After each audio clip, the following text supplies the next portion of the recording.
You push the blanket aside and swing your legs over the edge of the cot, the wooden frame giving a single muted creak. The floor is hard-packed earth covered with a layer of straw that rustles under your bare feet. You reach for the clay lamp on the low shelf beside you, your fingers finding the familiar shape of its pinched spout. But you do not light it. The darkness suits this part of the morning, and you know the position of every object in the room by touch alone. The air smells of old lamp oil and damp lime plaster, with a faint undertone of the leather from your stored gear. On a wooden peg near the door hangs your tunic, a simple garment of undyed wool, and you pull it over your head in one smooth motion, the fabric settling around your shoulders and falling to your knees. Next comes the sabar malis, a padded vest of layered linen stitched in a pattern of vertical channels, which you lace at the sides with deliberate, unhurried movements, pulling each leather thong through its eyelet and tying it with a simple knot. The padding is stiff at first from the night chill, but will warm against your body within the hour.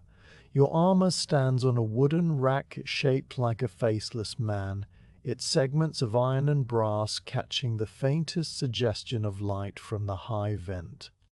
You begin with the backplate, lifting it from its hook and positioning it across your shoulders, then fastening the leather straps that connect it to the chest plate. Each buckle is a small iron rectangle with a tongue that fits into a punched hole, and you work from the bottom upward, right side, then left, pulling the straps until they are snug but not tight. The familiar weight settles across your ribs, a distributed pressure that you have worn for so many years that it feels almost like a part of your own body. You add the shoulder guards, overlapping plates that articulate with a soft clicking sound as you raise your arms, and then the greaves that protect your shins, wrapping the leather cords around your calves and securing them with a double knot. Your belt, studded with bronze and heavy with the weight of your dagger and short sword, goes on last. The buckle plate cool against your fingers as you press it into place. You take your vine staff from the corner where it rests, the wood polished dark by years of handling, its surface smooth except for one small knot near the top that your thumb finds automatically. You step outside, ducking slightly under the low lintel, and the cold air meets your face with a sharpness that clears the last traces of sleep from your mind. The gravel path that runs along the inner face of the fortress wall is composed of small river stones crushed to the size of lentils, and they shift under your boots with a sound like a long, soft sigh. Above you, the sky is a uniform sheet of deep grey, starless and moonless, the sort of sky that promises neither rain nor clearing before midday. The fortress, a rectangle of stone and timber, enclosing a grid of barracks, workshops, and stores, lies silent around you. Not the silence of abandonment, but the silence of disciplined rest. Hundreds of men asleep in their bunks, their breathing synchronized by years of shared routine. Only the sentries are awake. Dark shapes on the wall walk at spaced intervals, their movements slow and regular, their cloaks stirring in a breeze too gentle to hear. You walk toward the main gate, your boots finding the path by memory, your staff tapping the gravel every other step in a rhythm that you do not consciously maintain but that your body knows. The gate is a double portal of heavy oak planks bound with iron straps, set between two square towers whose tops are lost in the darkness above. As you approach, the soft shuffle of the night watch becomes audible, the sound of men moving with tired limbs on the packed earth of the guard post. The exchange of the watch is already underway, a quiet ceremony that requires no orders or commands. You stand near the gatepost and observe as the oncoming sentries, their faces still puffy with sleep, take their positions one by one, each man touching the shoulder of the man he replaces, a gesture that is both greeting and acknowledgement.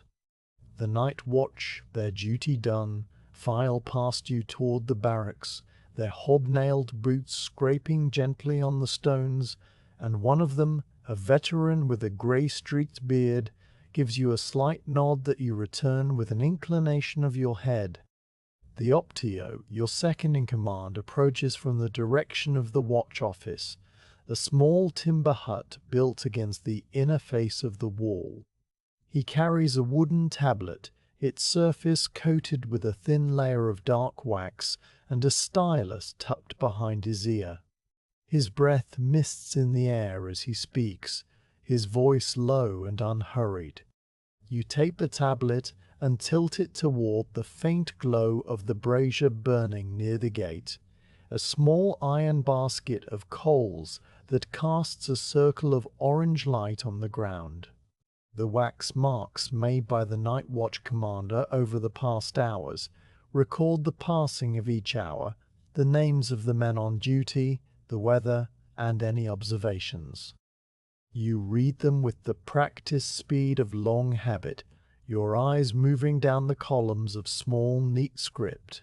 Third watch, cloud cover complete, wind from the north, river level unchanged, no lights on the far bank, all quiet. The word quiet appears at the end of every entry, written in the same steady hand, a repetition that over the months has become a comfort rather than a monotony. You hand the tablet back to the Octio and exchange a few words about the morning drill, the delivery of firewood expected later in the week, the slight tear in the roof of the granary that will need patching before the next rain. Your conversation is brief and functional, the kind of talk that passes between men who have worked together for a long time and need few words to understand each other.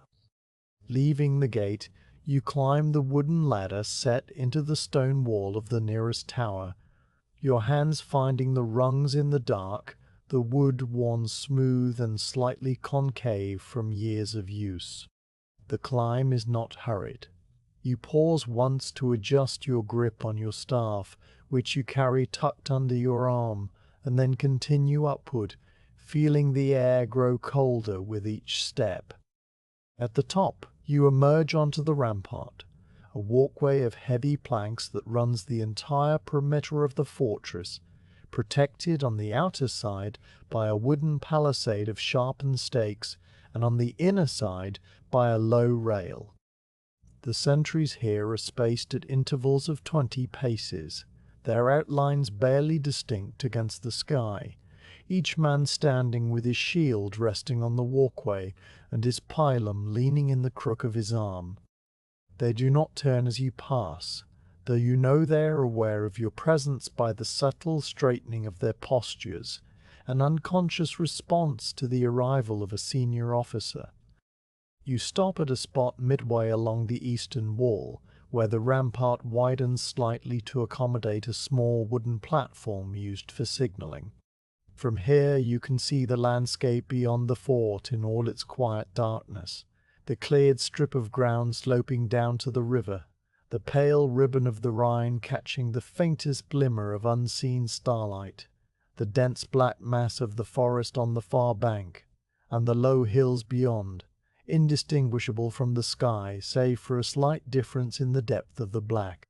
The mist is beginning to rise now, as it does every morning before dawn, a thin white layer that forms in the low ground near the river and spreads slowly outward, creeping up the slope toward the fortress walls in gentle, silent billows.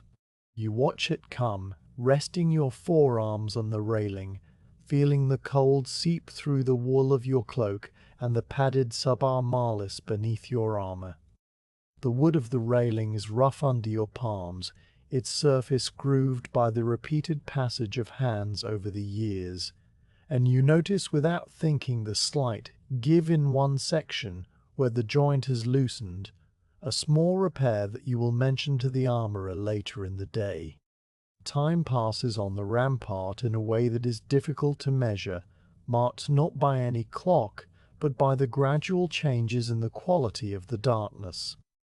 You listen to the slow, steady footsteps of the sentries as they pace their sections of the wall, each man walking 10 steps in one direction, pausing to scan the ground beyond the palisade, then turning and walking 10 steps back. The rhythm of these patrols, the soft crunch of boots on wood, the pause, the turn, the crunch again, creates a pattern that your mind follows without effort, a gentle cadence that soothes rather than alerts. Below you in the fortress courtyard, nothing moves. Even the dogs belonging to the camp followers are still asleep, curled in the shelter of the granary steps. A single rooster crows from somewhere beyond the civilian settlement, a distant, muffled sound that carries across the still air and then fades, leaving the silence thicker than before. You turn your attention to the far side of the river, scanning the tree line with a methodical slowness, your eyes moving from left to right, marking the familiar shapes of the taller pines. The gap where a fallen tree left a visible notch, the outcrop of pale stone that serves as a landmark for the ferry crossing. Nothing moves there.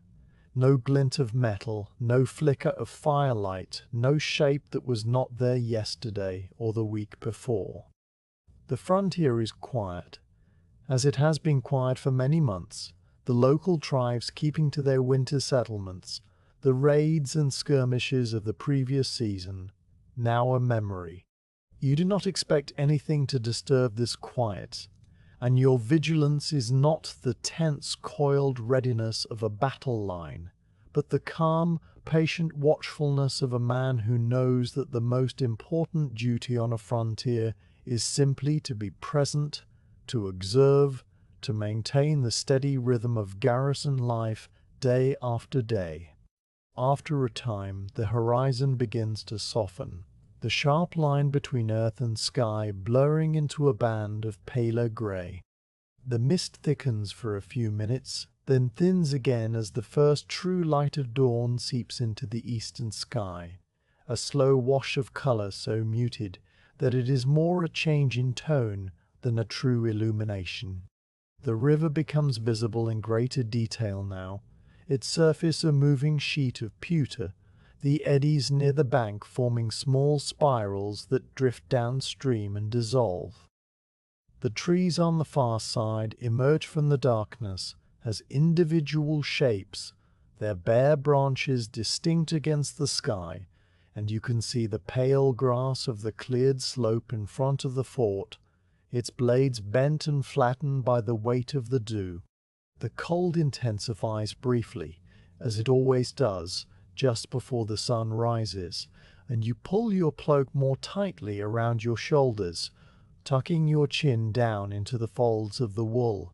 The sentry to your left, a young legionary from the southern provinces whose name you recall as Marcus, shifts his weight from one foot to the other, and breathes a quiet sigh. You glance at him, and he meets your eyes for a moment, his expression calm and open. You ask him if he has seen anything during his watch, and he answers in a low voice that it has been a quiet night, the river loud, the mist pretty.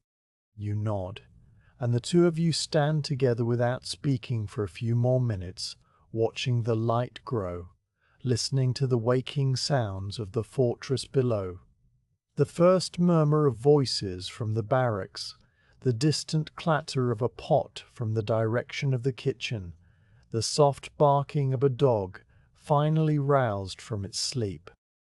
These sounds, ordinary and unremarkable, mark the beginning of another day, and you feel a subtle shift in the atmosphere of the fort as the night routine gives way to the morning. You descend the ladder carefully, your boots finding each rung with the same deliberation used on the way up, and step back onto the gravel path.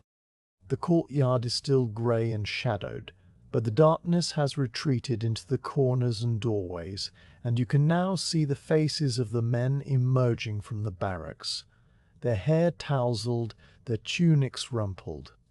They move toward the latrines and the water troughs in small groups, their voices low and their movements slow. You walk the length of the main street, a straight line of packed earth that bisects the fort from the main gate at the rear wall, noting with a practiced eye the condition of the drainage channel along the side, the state of the stacked firewood against the quartermaster's office, the neat alignment of the amphorae outside the oil store. Everything is in order, as it was the day before, and as it will be tomorrow, the physical expression of a discipline that requires no enforcement because it has become habit. You pass the small shrine set into a niche in the wall near the officers' quarters, where a clay figure of the genius of the place stands in a shallow alcove, a tiny oil lamp burning at its feet. The flame is steady in the still air, its light casting a warm glow on the whitewashed plaster. You pause for a moment, not out of any particular piety, but out of the same quiet respect you would show to any familiar object that has accompanied you through years of service. The scent of the burning oil, a faint sweetness of pressed olives, mingles with the cold morning air and follows you as you continue on your way. At the far end of the courtyard, near the rear gate, you meet the tesserarius of the second watch, a stocky man with a scar across his knuckles, who is making his own morning rounds with a wax tablet tucked under his arm. He reports that the night passed without incident, that the mules are well, that the water level in the fort's well has dropped slightly but remains sufficient. You listen to his report with the same patient attention you gave to the watch log, and when he has finished, you thank him in a few quiet words and continue your walk. The routine of these morning reports, the exchange of small pieces of information between officers, is as regular and predictable as the flow of the river, a daily rhythm that holds the fort together as surely as its stone walls and timber palisades. You complete your circuit of the fortress just as the bugler, a young recruit with the round cheeks of a boy, raises his instrument to his lips to sound the call for the morning meal. The notes of the basina, a curved brass horn, ring out across the courtyard in a series of long, clear tones that echo off the walls and fade into the mist still lingering above the river. The sound is not loud or jarring, but mellow and sonorous, a familiar signal that you have heard thousands of times and that now barely registers except as a marker of the passing of time. You stand near the granary and watch as the men form into loose lines before the kitchen, each carrying a wooden bowl and spoon, their movements unhurried, their conversations quiet. The smell of boiling barley and the faint savory scent of salt fish drift across the courtyard, and you realize that you are hungry, though the feeling is distant and easily set aside. You will eat later, after the first training session, after the stores have been checked, after the morning's reports have been filed in the tabularium. For now, you remain where you are, leaning slightly on your vine staff, feeling the full weight of the day ahead settle onto your shoulders as gently as the mist that continues to rise from the Rhine, wrapping the fortress in a soft grey blanket that muffles every sound and blurs every outline.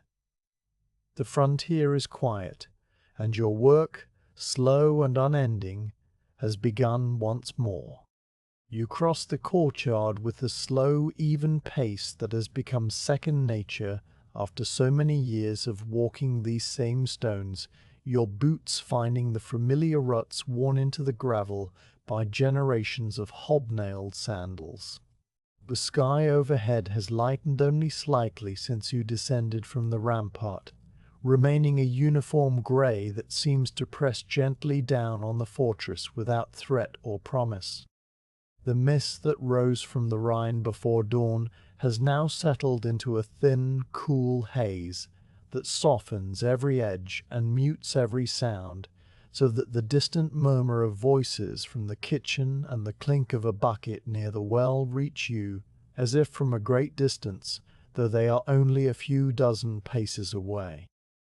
The air carries the mingled scents of damp stone, wood smoke, and the faint animal smell of the stables, all so familiar that you no longer distinguish one from another, but simply breathe them in as part of the ordinary morning.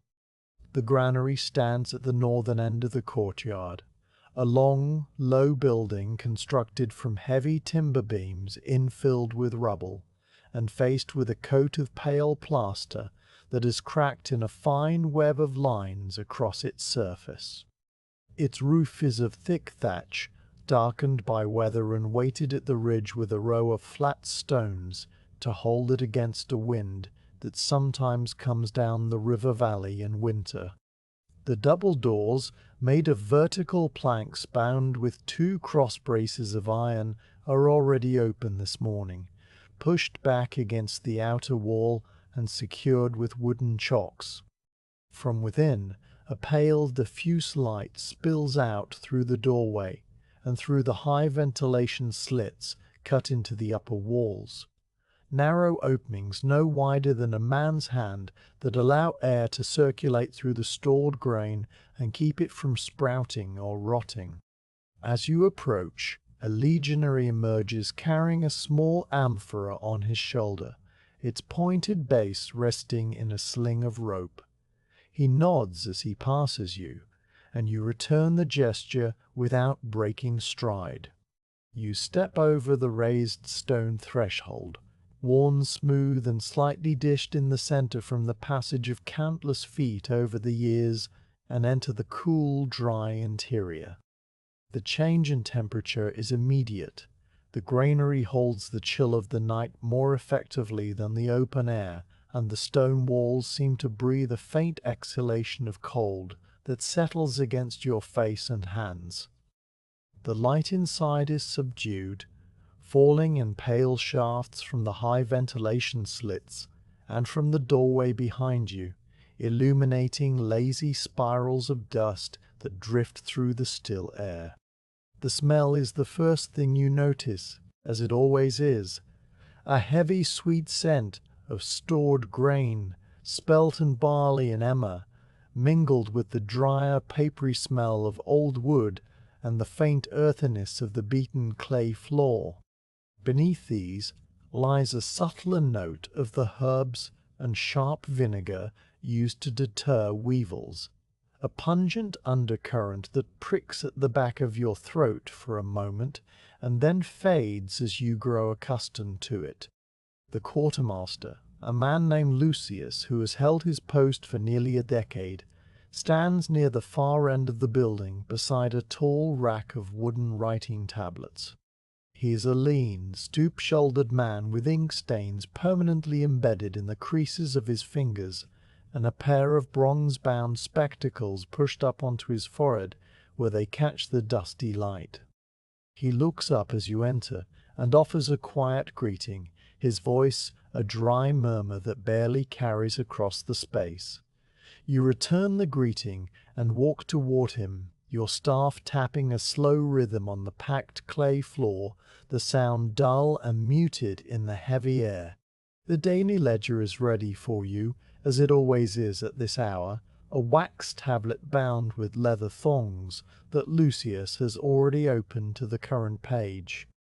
You take it from his hands, feeling the familiar weight of the beechwood frame, and tilt it toward the nearest shaft of light. The entries are written in Lucius's small, precise script, each line recording a transaction or an inspection. The quantity of barley issued to the kitchen yesterday, the number of empty oil amphorae returned to the stores, the condition of the salted meat in the rear bins, the note that one sack of spelt showed signs of damp and was moved to the drying rack. Each entry is followed by a small mark, a check, or a cross, and the date, written in the abbreviated form used throughout the army. You read down the columns slowly, not because the information is complex, but because you have learned over the years that a careful inspection, performed without haste, prevents the small oversights that can grow into larger problems. The tablet surface shows the faint ghosts of previous writings, shallow scratches in the wax that were not fully smoothed away, a palimpsest of past inventories and past days. When you have finished reading, you hand the tablet back and gesture toward the first row of grain bins that lines the eastern wall. Lucius nods, tucks the tablet under his arm, and falls into step beside you, his sandals making a soft, shuffling sound on the clay. The two of you begin the morning count, a slow and methodical circuit of the storeroom that you have performed hundreds of times before, and that requires no conversation beyond the quiet recitation of numbers and the occasional brief question or observation. The grain bins are raised wooden platforms, each one partitioned into separate compartments by planks set on edge, and the whole structure stands on short stone legs that lift it a hand's breadth above the floor to allow air to circulate beneath. The wood is old and dark, polished to a dull sheen by the constant friction of the grain sacks being dragged across it, and it gives off a faint, resinous smell when you lean close. You stop at the first bin, which holds the spelt, and Lucius reads from his tablet the recorded quantity from the previous evening, while you count the sacks with your own eyes, your gaze moving from one to the next in a slow, deliberate sequence. The sacks are made of coarse hemp, their necks tied with simple twists of cord, and each one is marked with a painted letter indicating its origin and its weight. You reach out now and then to touch a sack, pressing your palm against the rough fabric to feel the firmness of the grain within, checking for any softness that might indicate moisture or rot. The cloth is cool and slightly dusty under your hand, and the grain yields only slightly to pressure, a solid mass that speaks of proper storage. Your count matches Lucius's record, and you move on to the next bin without comment. In the second bin, which holds the barley, you notice a small irregular stain on the side of one of the sacks, a faint dark patch that could be the beginning of mold. You point to it, and Lucius steps closer, pushing his spectacles down onto his nose and bending to examine the spot. He runs his finger over the fabric, then sniffs at the stained area and pronounces it dry to the touch and merely a discoloration from a splash of oil that occurred during transport months ago. He reminds you, in his quiet, matter-of-fact way, that the same mark was noted in the ledger on the third day of the month before last, and the sack has shown no change since. You accept this, for his memory of the stores is nearly perfect, and the two of you continue on. 2 legionaries, assigned to the granary for the morning, are working near the rear bins, shifting sacks from one compartment to another to balance the load on the floorboards. You pause to watch them for a moment, observing the way they lift the heavy sacks in unison, one man taking the tied end and the other the base, moving with the slow, careful coordination of men who have done this task many times together. They do not speak, communicating instead through small gestures and the rhythm of their movements, and the only sounds they make are the soft grunt of effort as they lift and the heavy, muffled thump as each sack settles into its new place. The floorboards, thick planks of oak, creak slightly under the shifting weight, a sound that is absorbed by the dense air and the high thatch of the roof. The dust that rises from the displaced sacks hangs in the shafts of light, swirling slowly, and the sweet smell of the spelt grows momentarily stronger. You continue your circuit, passing the bins of emmer, the smaller bin of millet used for the officers' bread, and the locked chest that contains the garrison's reserve of hardtack, a dense, dry biscuit that can last for months without spoiling. The chest is bound with iron bands and sealed with a heavy bronze lock. You check the seal, a lump of wax pressed with the mark of the legionary legate, and find it intact.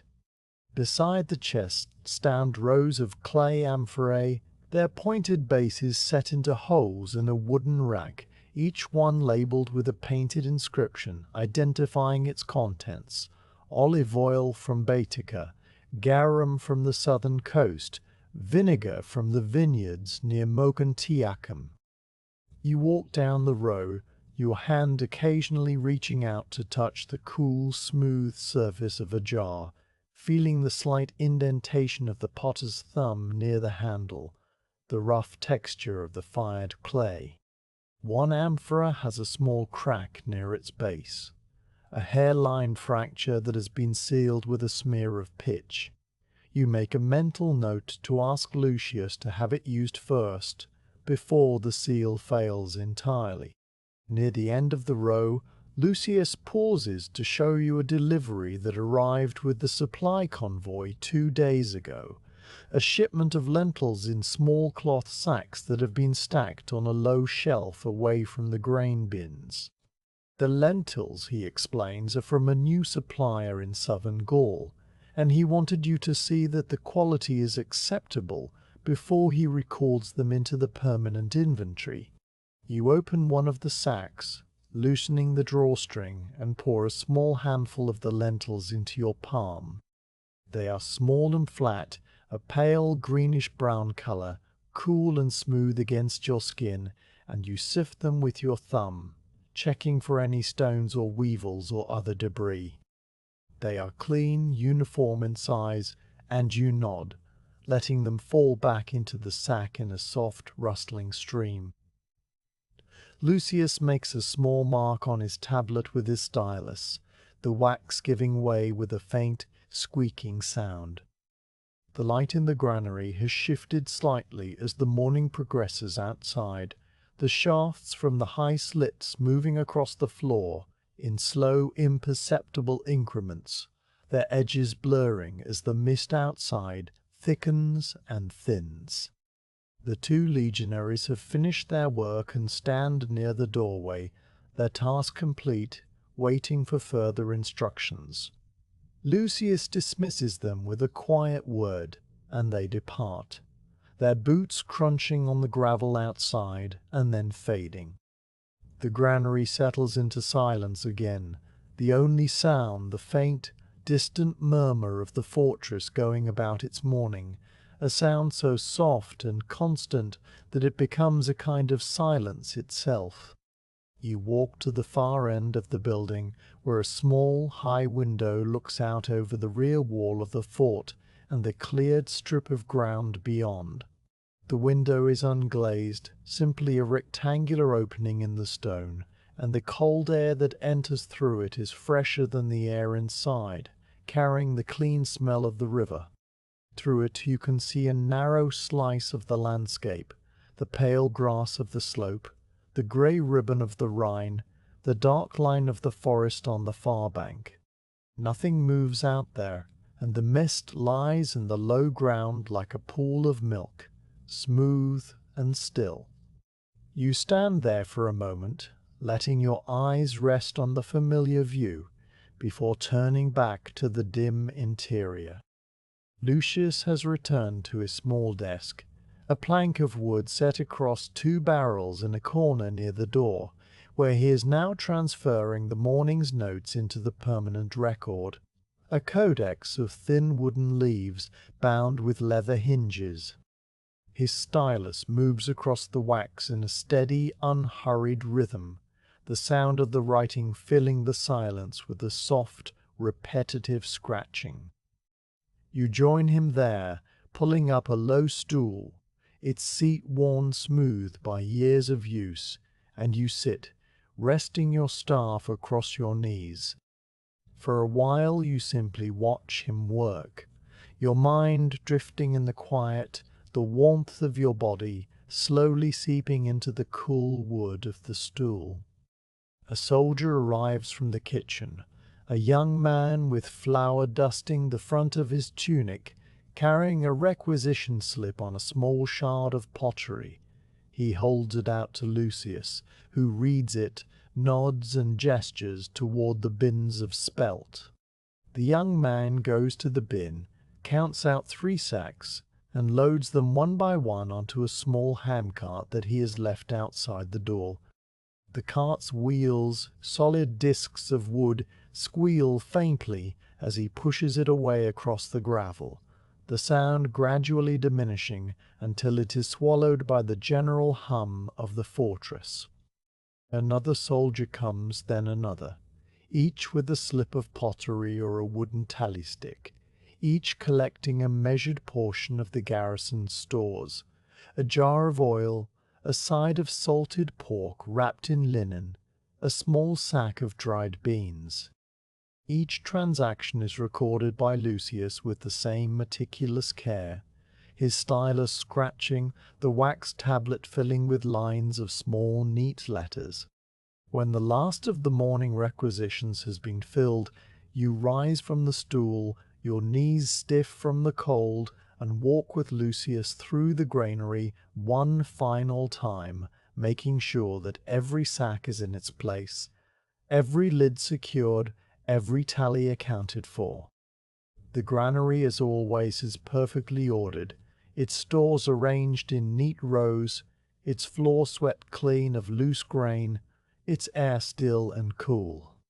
You stop at the door and take the daily receipt from Lucius, a small wooden tag with a hole drilled in one corner for hanging, its surface covered with a thin layer of wax, into which you will press your seal.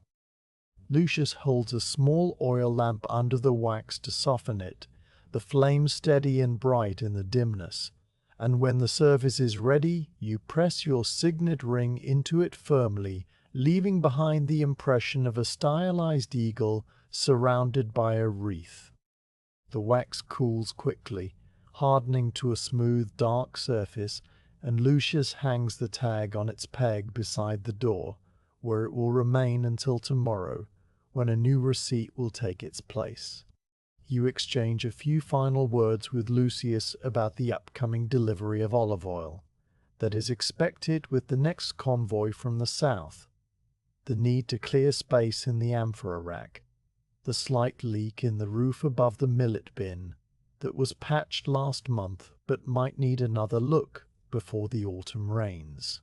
Your voices are low, the conversation brief and practical, and when it is done, you step back out into the courtyard where the morning has advanced without your noticing.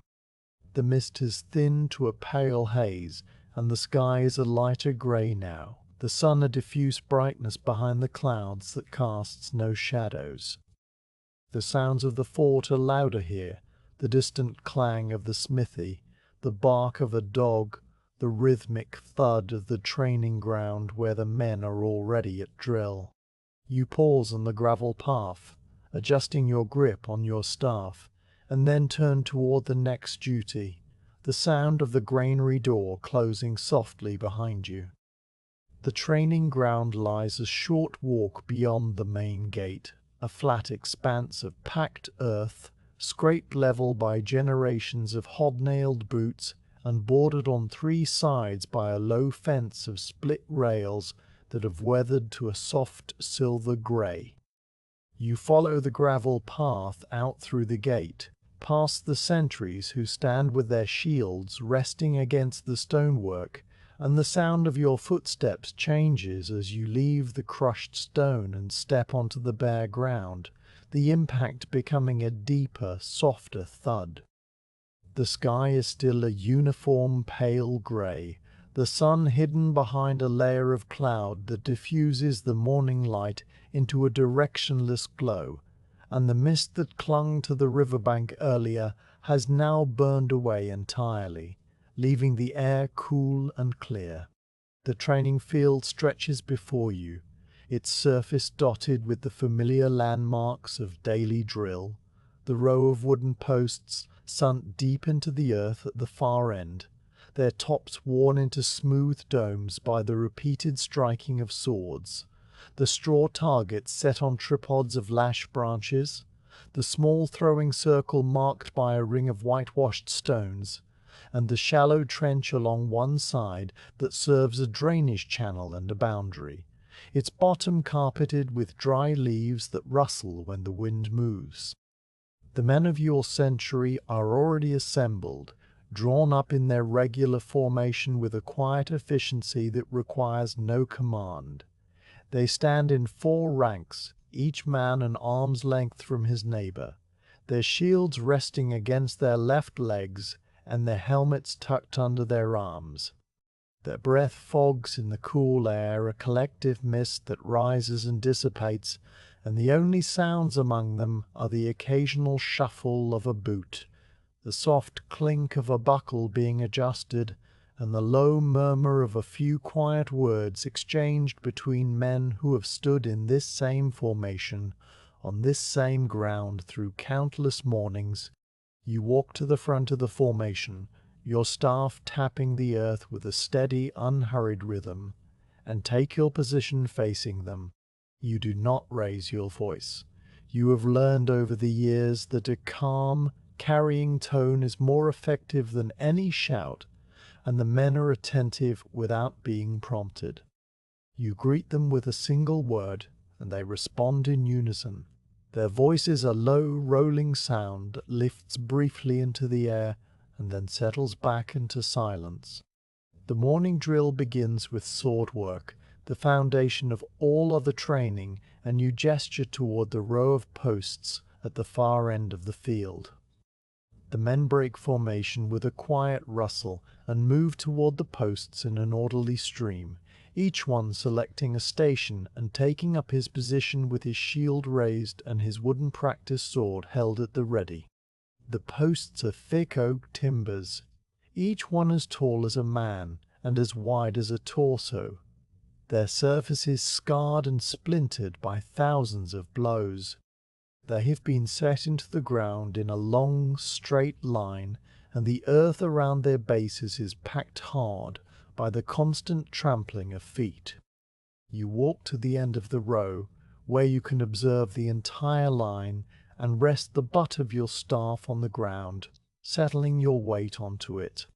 The practice swords are of ash, heavier than the iron gladius, but balanced in the same way, and the men grip them with the familiarity of long habit. At your quiet signal, the first stroke falls, and the air fills with a steady, rhythmic thudding, the sound of wood striking seasoned oak, in a cadence that begins slowly and then finds its natural pulse. Thud, pause, thud, pause, thud, the blows falling in a sequence that you've heard so many times that it has become a kind of music, a deep, percussive beat that resonates in the chest and then fades. You let the rhythm establish itself before you begin to move among the men, walking slowly down the line with your eyes moving from one legionary to the next, observing the angle of each stroke, the position of each shield, the set of each pair of shoulders. You stop beside a young recruit in the second rank whose grip on his practice sword is slightly too tight, his knuckles white against the dark wood. You do not speak, but you reach out and tap the back of his hand lightly with 2 fingers, a gesture he understands immediately. He loosens his hold, flexing his fingers once, and the next stroke he makes is smoother, the blade meeting the post with a cleaner, sharper sound. You nod, barely perceptibly, and move on. A few steps further, you pause behind a veteran whose shield has crept slightly out of alignment during the drill, its top rim drifting inward toward his body. You touch the rim with the tip of your staff, and he corrects the position without turning around, his shield arm adjusting by pure muscle memory. The thudding continues, the sound now faster as the men warm to their work, their strokes falling in a steady rain of impacts that never quite synchronize, but never clash, a polyrhythm of individual effort blending into a collective cadence. You complete your walk down the line, reaching the far end of the row, and then turn to retrace your steps. The air is growing warmer now, the body heat of the exercising men, and the steady friction of the work, creating a small microclimate on the training ground, and you can smell the faint, clean scent of sweat beginning to rise from the wool tunics. A few of the men have shed their cloaks, draping them over the fence rails, and the bright red fabric hangs in still folds, a splash of color against the gray of the sky and the brown of the earth. You pause to observe a legionary whose stroke has developed a slight sideways wobble, a sign of fatigue in the wrist, and you step closer to offer a quiet correction, demonstrating the proper motion with your own arm, the slow straight arc from shoulder to target without deviation. The man watches, nods, and tries again, the wobble gone, and you pat his shoulder once before moving on. When the sword drill has run its course, and the men have completed the prescribed number of strokes, you call a brief rest, your voice carrying across the field in a calm, level tone. The men lower their practice swords, their chests rising and falling with a deep, steady breathing of exertion, and some lean on their posts while others walk in slow circles to keep their legs from stiffening. The silence that follows the cessation of the thudding is a tangible thing, a sudden absence that rings in the ears for a moment before the softer sounds of the world reassert themselves. The distant murmur of the river, the call of a bird from the forest edge, the faint clink of the smithy across the fort. You walk among them during this pause, exchanging a few quiet words here and there, asking a man about a bandaged finger, remarking to another that his footwork has improved since the last drill. Your words are low and unhurried, and the men respond in kind. The atmosphere on the training ground one of calm, methodical purpose rather than urgency. The next phase of the morning training is the pylum drill, and the men gather their practice javelins from the rack near the fence, a long wooden stand where the weapons are stored with their iron points wrapped in leather sheaths. Each pylum is a shaft of ash nearly as tall as a man, with a long, slender iron shank topped by a small pyramidal head, and the practice versions are weighted with lead near the joint to simulate the heft of the real weapon without the danger of the sharp point. The men form into a loose line facing the straw targets, which have been set at measured distances across the field, some at 20 paces for accuracy work, some at 40 for distance, and a few set further still for the strongest throwers. The targets are thick bundles of straw bound with twine and shaped roughly like a human torso. The surface is already punctured and torn from previous practice sessions, and they sway gently when the wind passes, a movement so slight that it is almost imperceptible. You take your position to one side of the line where you can observe the form of each thrower without interfering with the arc of the cast. At your quiet nod, the first man steps forward, drawing his practice pylon back over his shoulder and sighting down the shaft toward the target.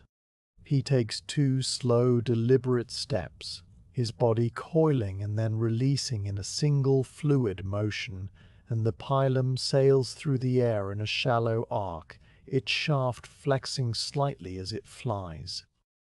It strikes the target with a soft, deep thump, the iron shank burying itself in the packed straw, and the target shudders once and then is still. The thrower steps back, and the next man moves into his place, the rhythm of the drill establishing itself as smoothly as the sword work did. the rustle of movement, the soft grunt of effort, the quiet arc of the weapon through the air, the thump of impact, the pause. The next man. You watch each throw with a practiced eye, noting the angle of release, the follow-through of the arm, the way the weight shifts from the back foot to the front. Most of the throws are solid and accurate, the peeler striking the target squarely in the center mass, and you offer a quiet word of approval now and then, a simple good that is barely more than a murmur. When a throw goes wide, striking the earth beside the target and skidding across the packed ground in a spray of dust, you do not chide or correct immediately, but wait until the line has cycled through and then approach the man in question, offering a brief calm observation about his release point or the alignment of his elbow. He listens, nods, and on his next throw the pilum flies true, the correction absorbed and applied without fuss. The pilum retrieval is a rhythmic process in itself, the men walking forward in a group after each round of throws, pulling their weapons from the straw targets with a gentle tugging motion and then walking back to the line to reset. The sound of the iron shanks being drawn from the straw is a soft, rustling scrape, and the men exchange quiet comments as they walk, pointing out a particularly tight grouping or a throw that curved unexpectedly in a gust of wind. The pile of spent straw fragments that collects at the base of each target grows slowly larger as the drill progresses, and a legionary detailed to clean-up duty begins gathering them into a basket, his movements slow and methodical, his knees pressing into the cool earth. When the pilum drill is complete and the weapons have been returned to the rack, their iron points checked for any damage, and their shafts wiped clean of dust, you direct the men to form up for the final exercise of the morning, a slow, deliberate march around the perimeter of the training field. This is not a route march, not a conditioning slog, but a simple exercise in coordination and discipline, a way of bringing the morning's training to a calm and orderly conclusion. The men form into a column, 4 abreast, their shields slung across their backs and their helmets now donned, the bronze cheek guards framing their faces and catching the pale grey light in dull gleams. You take your place at the head of the column, and at your soft-spoken command they begin to move, their boots striking the packed earth in a synchronized rhythm that is not the sharp, crashing cadence of a parade ground, but a softer, more natural beat, the sound of many feet walking together without urgency. The circuit of the field is a slow rectangle, following the line of the fence on 3 sides and the drainage trench on the 4th, and you lead the column at a pace that is just fast enough to keep the blood moving, but not so fast as to tire. The earth underfoot is hard and resonant, transmitting the vibration of the marching feet through your boots and up into your legs, and the rhythm of the march settles into your body like a second heartbeat. Behind you, the men breathe in a steady, collective rhythm, their equipment creaking softly with each step, the leather straps of their armor flexing and relaxing in a continuous, gentle cycle. You do not need to look back to know that the formation is holding. You can hear it in the evenness of the footfalls, the absence of any clatter or stumble, the quiet discipline of men who have marched together through years of service. As you pass the far corner of the field, where the fence turns and the ground slopes slightly toward the river, you can see the Rhine through a gap in the trees, a broad grey expanse moving slowly between its banks. Its surf is ruffled by a breeze that has not yet reached the training ground. The sight is a familiar one, as familiar as the posts and the targets and the fence, and you let your eyes rest on it for a moment before turning your attention back to the march. The column wheels smoothly around the corner, the men adjusting their pace automatically to maintain the alignment, and you continue along the back straight, the sound of your footsteps mingling with the distant murmur of the water. The march concludes where it began, at the front of the training ground near the gate, and you call the men to a halt with a single, unhurried word. They stop as one, their boots planting firmly on the earth, and then stand at ease, their shoulders relaxing, their breath steaming in the cool air. You walk along the front rank, meeting the eyes of each man in turn, and offer a quiet word of dismissal, thanking them for their work and reminding them of the schedule for the afternoon. Your voice is calm and level, the same tone you've used throughout the morning, and the men listen with the same patient attention they have shown since the first stroke of the practice sword.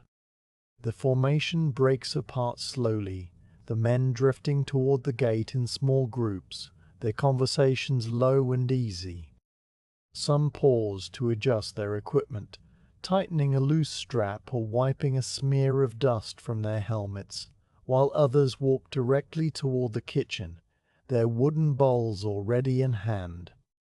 The training ground, so full of sound and movement just moments before, settles into a quiet stillness, the straw targets standing mute in the grey light, the posts scarred and silent, the fence rail stretching away toward the river. You remain where you are for a time, leaning on your staff and watching the last of the men disappear through the gate, feeling the pleasant ache of the morning's work in your own legs and the cool air on your face. The fortress beyond the gate is humming with the sounds of the midday meal, the clatter of pots and the murmur of voices, and you know that you will join them soon. But for now you stand on the empty field, letting the quiet settle around you like a cloak, heavy and warm and still. The early afternoon settles over the fortress with a particular stillness, a lull in the daily rhythm that comes after the midday meal and before the duties of the late afternoon begin. You eat simply and briefly in your quarters, a plate of bread dipped in olive oil, a few dried figs, a cup of water from the well that still carries the chill of the deep earth. The food is familiar and plain, its flavors so well known that you barely register them, your mind already moving ahead to the next task. Outside your door, the courtyard has grown quieter, the men retreating to their barracks for a short rest, the workshops falling silent, the dogs settling into patches of pale sunlight that have begun to break through the thinning clouds. The sky is lighter now than it was this morning, the uniform grey giving way to a mottled pattern of softer and darker patches, and the breeze that stirred the river earlier has reached the fort, a gentle movement of air that carries the clean mineral smell of the water. You gather your cloak, a heavy wool garment dyed a deep red that has faded over the years to a softer, rustier shade, and fasten it at your shoulder with a simple bronze brooch. Your fine staff is never far from your hand, and you take it up now, feeling the familiar smoothness of the wood against your palm. The afternoon patrol along the riverbank is not a duty that requires urgency or even particular vigilance. The frontier has been quiet for months, the local tribes keeping to their villages, the only traffic on the Rhine the occasional fishing coracle or a barge hauling timber downstream toward the garrison at Colonia. But the patrol is a ritual, a regular presence that maintains the visible authority of Rome along the river, and you have come to value the quiet hour it affords you, a time of slow walking and calm observation between the structured duties of the fort. You leave the fortress through the small postern gate on the eastern side a narrow door set into the wall that opens onto a path leading directly down to the river. The sentry on duty there, a man you recognize as one of the veterans from the morning sword drill, unbolts the gate for you and pulls it open, the iron hinges moving silently, kept well oiled. You step through and the path unfolds before you, a track of packed dirt worn into the pale grass by the passage of patrols over many years. It follows the contour of the slope, descending gradually toward the river, and your boots find the familiar dips and rises with the ease of long habit. The grass on either side is tall and dry, the blades bleached to a soft tan by the summer that has passed, and the cold of the oncoming winter, and they brush against your legs with a faint, rustling whisper. The river comes into view as you round a low rise, its broad expanse spreading out before you like a sheet of hammered pewter under the grey sky. From this slight elevation, you can see a long stretch of its course, the water moving with a slow, heavy deliberation, its surface smooth except where a submerged rock or a sudden shallow creates a small spiraling eddy that spins for a moment and then dissolves. The far bank, a quarter-mile distant, is a dark line of forest, dense pines and bare-limbed oaks crowding down to the water's edge, their trunks half hidden in a low haze that still clings to the ground despite the strengthening light. No smoke rises from among the trees, no movement disturbs the shoreline, and the only sound is the river itself, a deep, continuous murmur that seems to come from everywhere at once, a presence rather than a noise. The path descends to the level ground near the water and then turns to follow the river's curve, running parallel to the bank at a distance of perhaps 20 paces.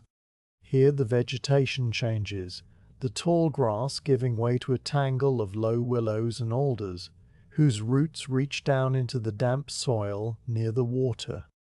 Their branches are bare now, the last of their leaves having fallen weeks ago, and the pale, slender twigs catch the grey light in a delicate filigree that shifts and sways as the breeze moves through them.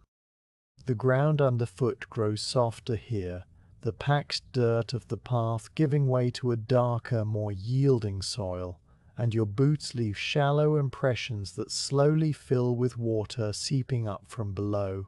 The smell of the river is stronger at this proximity, a cool, fresh scent with a faint undertone of mud and rotting leaves.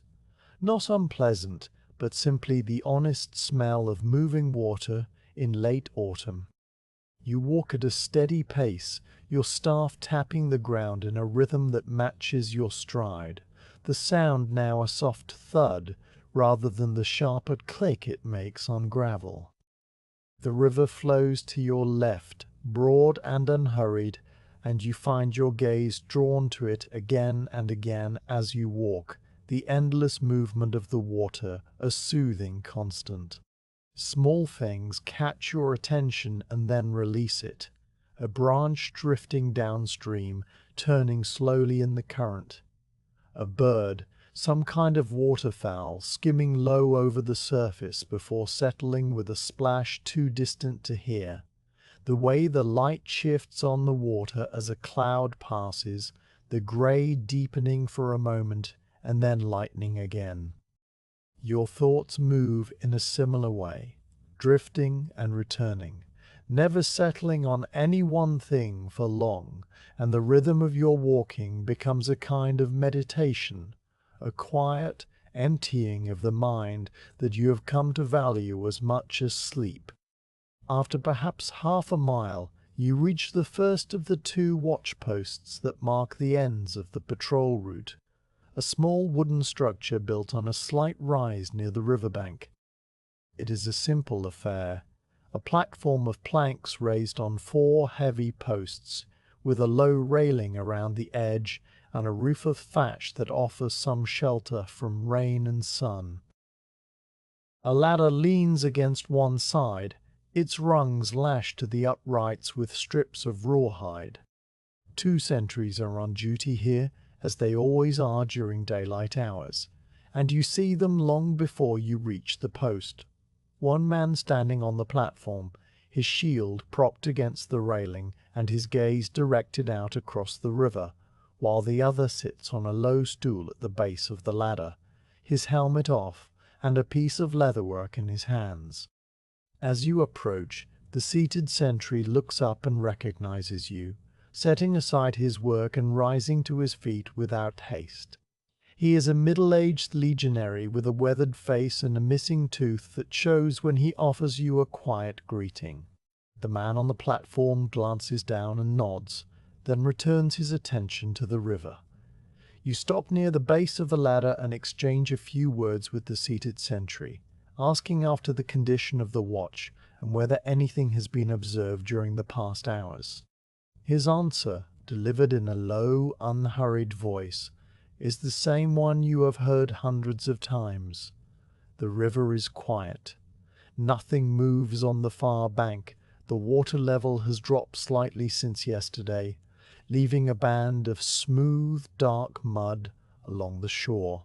He points this out, and you look toward the river, seeing the exposed mud, a strip of darker brown between the pale grass and the grey water, its surface glistening faintly in the muted light. The drop is small, perhaps the width of a hand, and you note it without concern. The river rises and falls with the rains far upstream, and such minor fluctuations are ordinary. The sentry who had been sitting resumes his seat on the stool and picks up his work again, and you see now that he is mending a sandal strap, the leather tongue having torn away from the sole. He has a bone needle and a length of waxed thread, and he works with the slow, practiced movements of a man who has done this particular repair many times before.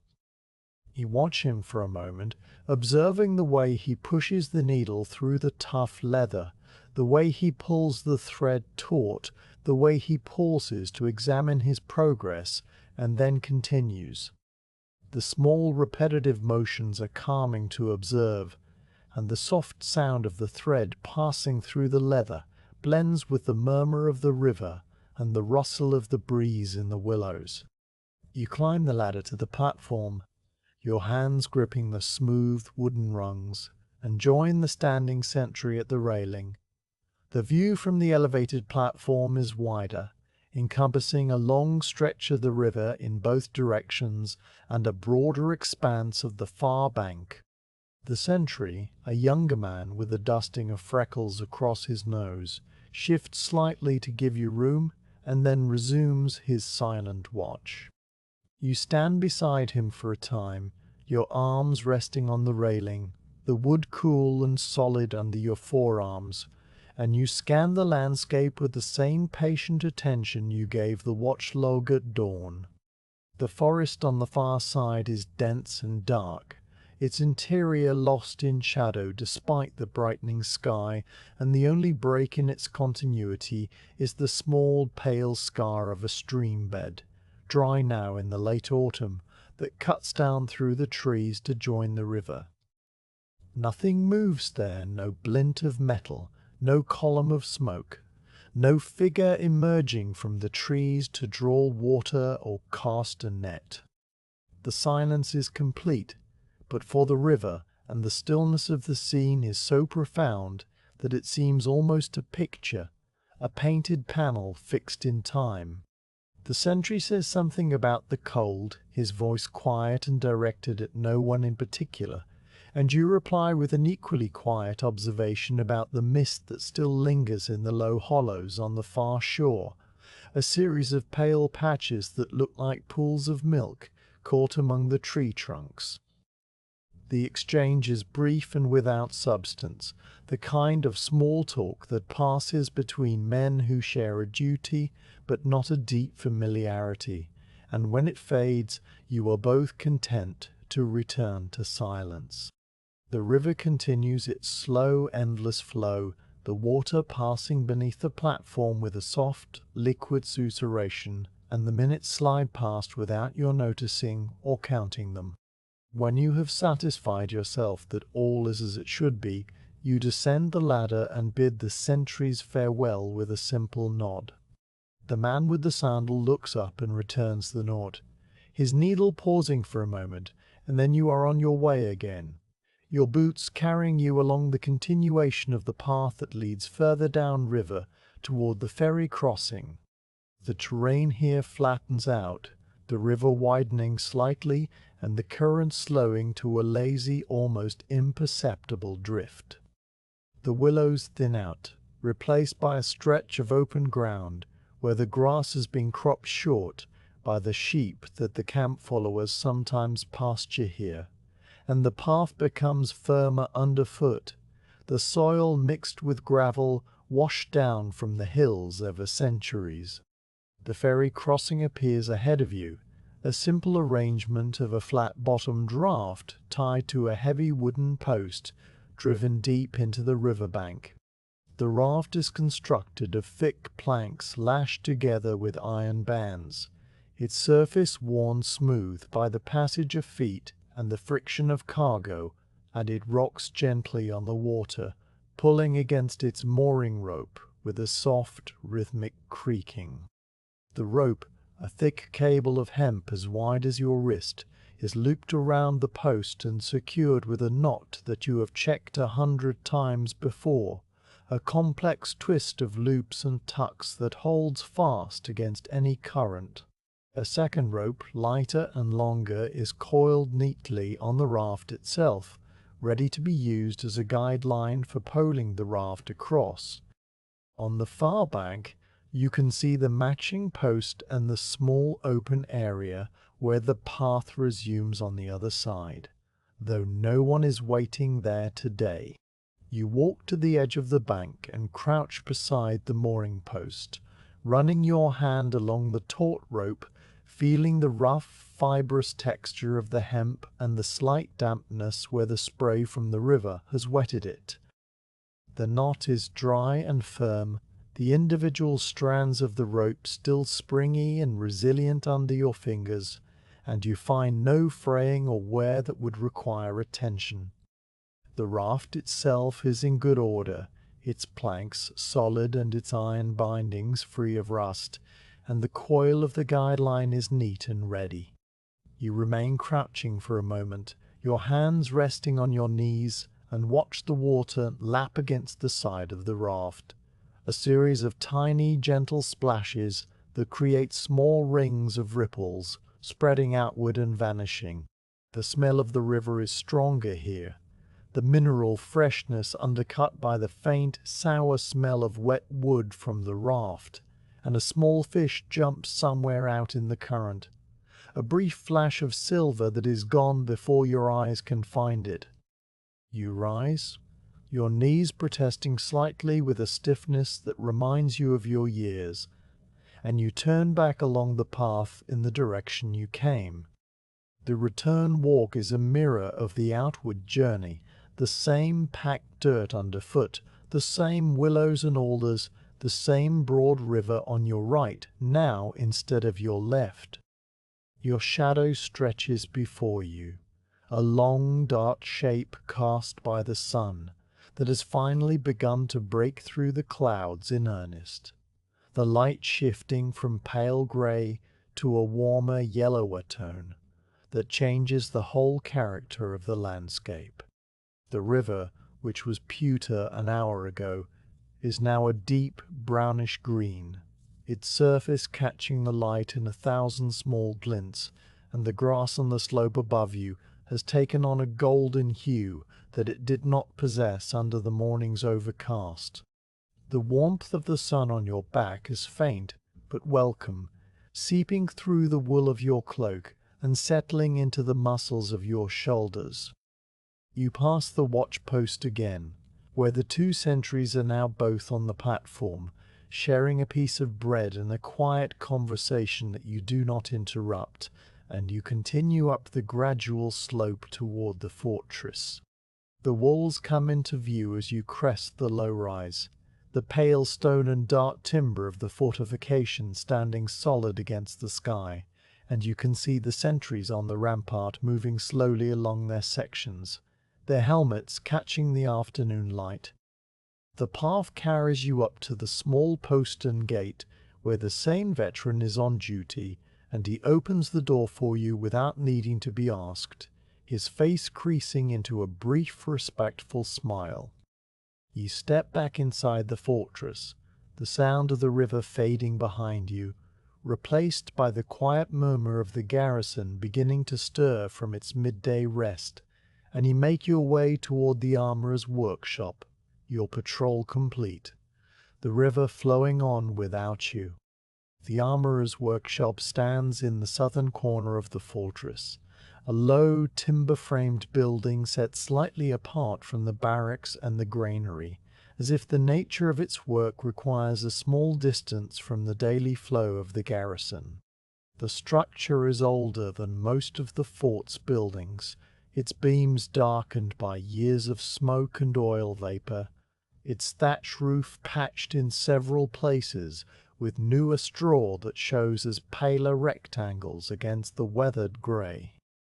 A stone chimney, squat and square, rises from the rear of the building, and from its mouth a thin, lazy plume of smoke drifts upward, flattening and dispersing in the breeze that still moves across the courtyard.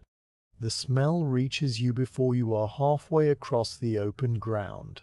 Charcoal and heated metal, leather oil, and the sharp tang of vinegar used for quenching, all layered over a deeper, earthier scent of old soot that has permeated the timber walls and the packed clay floor over decades of continuous use. The door of the workshop is a single heavy plank hung on iron strap hinges, and it stands partly open, wedged in place with a worn wooden chock. You push it wider, the hinges turning without protest, and step inside, ducking slightly under the low lintel. The interior is dim after the pale brightness of the courtyard, and you pause just inside the threshold to let your eyes adjust, the warmth of the room settling against your face like a soft cloth. The only natural light comes from the doorway behind you, and from a small unglazed window set high in the rear wall.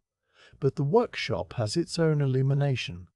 A small forge burns in a raised hearth of brick and clay at the far end of the room, its coals blowing a steady, deep orange red, and the light it casts is warm and uneven, throwing long, wavering shadows that dance across the walls and the low ceiling beams. The armorer, a wiry man named Felix who has been with the Legion since before you took command of this century, looks up from his work as you enter. He is seated on a low three-legged stool beside a heavy wooden workbench, his lean frame bent over something small that lies before him on a leather pad. A leather apron, darkened and shiny with years of oil and wear, covers his chest and thighs, and his hands, though scarred and calloused, move with the careful precision of long practice. He offers you a greeting in his characteristic manner, a few quiet words delivered in a voice that sounds as though it has been roughened by years of breathing forge smoke, and you respond with a simple nod and a word of your own, pulling up a second stool that stands against the wall and settling onto it with the unhurried ease of a man who has done this many times before. The object that occupies Felix's attention is a legionary helmet, a bronze galea with a dent in its left side, a shallow, inward depression just above the temple hinge.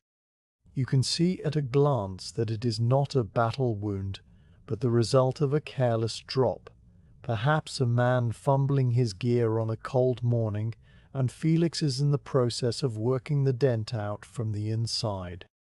He holds a small polished hammer in his right hand, and a shaped block of hardwood pressed against the inside of the helmet with his left, and he taps with a rhythm that is so light and so regular that it is almost a vibration rather than a series of discrete strikes.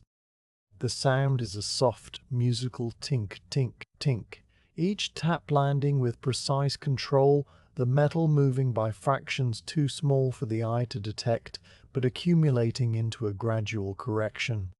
Between taps, Felix pauses to run his thumb over the surface, feeling for any imperfection, and then resumes, the rhythm never varying, the focus on his face so complete that it seems almost a kind of meditation. His apprentice, a boy of perhaps 16 summers whose name you recall as Tullius, works at a smaller table against the side wall, his task the cleaning and sorting of a pile of bronze scales that have been removed from a damaged lorica squamata. The scales lie before him in a shallow wooden tray, each one a small leaf-shaped plate with 2 tiny holes drilled near the top edge for the wire that binds them together. The boy wipes each scale with a scrap of woolen cloth that has been dipped in a thin solution of oil and vinegar, rubbing away the green bloom of corrosion and restoring the dull gleam of the bronze. His movements are slower than Felix's, still developing the automatic quality that will come with years of repetition, but they are careful and deliberate, and he examines each scale in the light from the forge before setting it aside in a second tray with the cleaned ones. The soft, rhythmic sound of the cloth moving across the metal, a gentle swish, swish, swish, mingles with the tinking of Felix's hammer and the low, steady hiss of the bellows that breathe into the forge. The bellows are worked by a young legionary detailed to the workshop for the day, a broad-shouldered man who sits on a block of firewood near the hearth, his hand resting on the long wooden lever that raises and lowers the 2 leather bags. He pumps the lever in a slow, steady rhythm, the bags inflating and deflating with a deep, leathery wheeze, and each compression sends a stream of air through the clay tube into the heart of the forge, where the coals brightened from orange to yellow for a moment and then fade back. The heat that washes across the room with each stroke of the bellows is a palpable wave, carrying the scent of hot iron and the faint, almost sweet smell of the charcoal, and you feel it on your face and hands, a warmth that sinks into the skin and eases the lingering chill from the river patrol. You sit on your stool for a time, watching the work, your staff resting across your knees and your hands folded over it. The workshop has a particular calm about it, a sense of tasks proceeding at their own necessary pace without any need for hurry or intervention. You have always liked this room, the way the tools hang in neat rows on the wall, the way the oil pots are labeled with painted letters, the way the leather scraps and the bronze offcuts are sorted into separate bins rather than scattered on the floor. Felix's discipline is as rigorous as any Centurion's, expressed not in drill and formation, but in the meticulous order of his bench and the flawless quality of his repairs, and you find his company restful in a way that few other duties allow.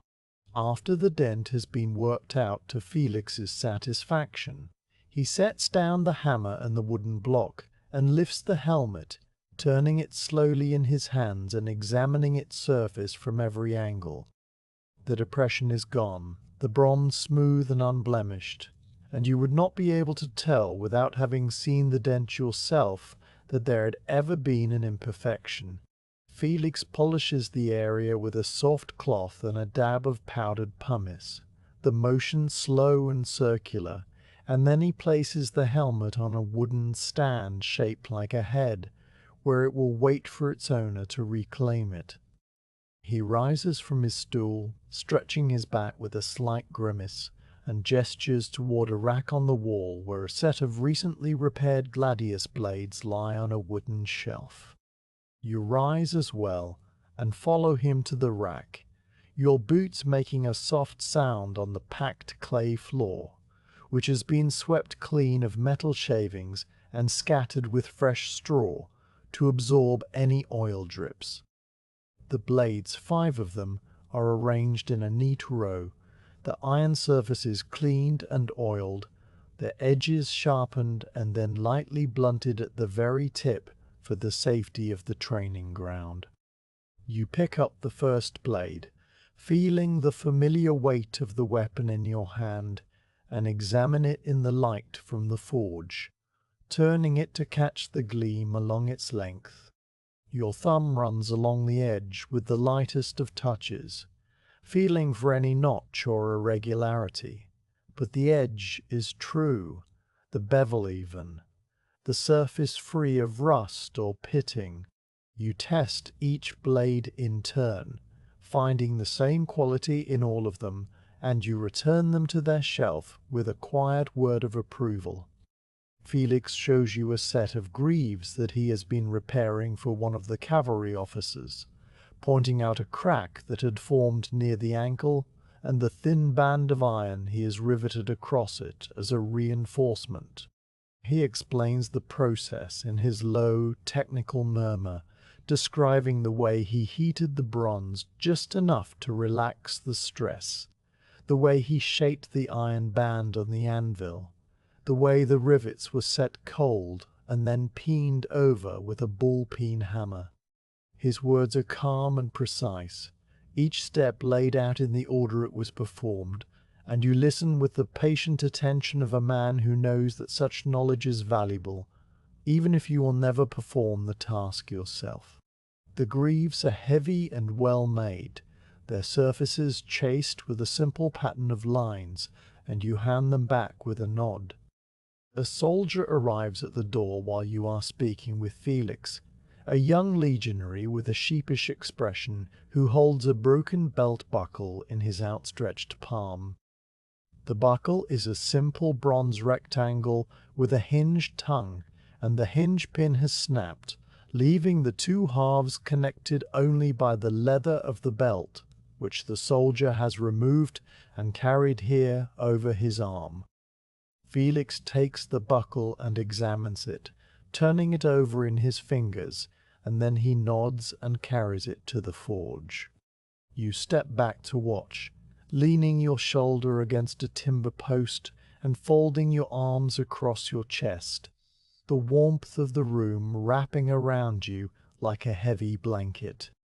Felix uses a pair of long-handled tongs to pick up a small bar of bronze from a rack beside the forge, and he holds it in the heart of the coals, working the bellows himself for a few strokes with his free hand, until the metal glows a soft butter yellow. He carries the glowing bronze to a small anvil set on a heavy oak block, and works it with quick, light strokes of a narrow hammer, drawing it out into a thin wire. The wire cools quickly, shifting from yellow to orange to a dark, smoky red, and he quenches it in a small clay pot of water where it hisses briefly and sends up a wisp of steam. He cuts a short length from the wire with a chisel, files the end smooth, and then uses a fine punch to drive out the broken stub of the old hinge pin from the buckle. The new pin slides into place with a gentle tap of a wooden mallet, and the buckle is whole again, its tongue swinging freely.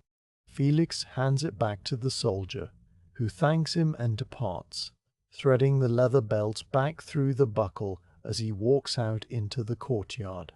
You remain in the workshop a while longer, asking Felix a few quiet questions about the inventory of spare parts, the supply of bronze sheet, the condition of the large anvil whose face has begun to show a slight depression from decades of use.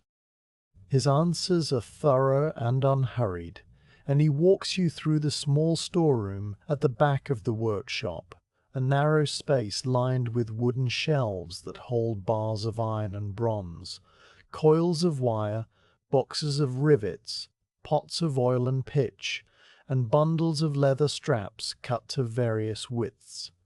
The air in the storeroom is cooler and drier, smelling of metal and old wood, and the only light comes from a small clay lamp that Felix holds in his hand, its flame steady and bright. You count the bars of iron with your eyes, note the level of the oil in the largest pot, and then return to the main room, satisfied. The afternoon is beginning to deepen outside, the light through the high window shifting from pale grey to a warmer, more golden tone that speaks of the approaching evening. The bellows have fallen silent, the legionary who worked them having been dismissed, and the forge coals are burning low, their glow a deep, pulsing red that casts long shadows across the workbenches. The apprentice has finished his tray of scales and is now sweeping the floor with a broom of twigs, the bristles scratching a soft, regular pattern on the clay. Felix has returned to his stool and is working on something small and intricate, a repair to the hinge of a helmet's cheek guard, and his hammer taps a slow, gentle beat. You gather your staff from where it leans against the doorpost and take your leave, your voice quiet in the warm, still air. Felix looks up from his work and offers a simple farewell, and the apprentice pauses his sweeping to nod as you pass. You step out into the courtyard, where the late afternoon light is falling in long slanted rays through a break in the clouds, and the air feels cool and fresh after the warmth of the forge. The sounds of the workshop fade behind you as you walk away, the tink of the hammer, the swish of the broom, the soft hiss of the settling coals, until they are swallowed by the larger sounds of the fortress preparing for the evening meal. The light fades slowly from the small, high window of your quarters, the rectangle of pale sky that has been your only clock since you returned from the workshop, now deepening from grey to a soft, muted blue. You sit on the edge of your cot, your armour already removed and set upon its wooden stand in the corner, each piece fitted into its proper place with the same care you gave it this morning.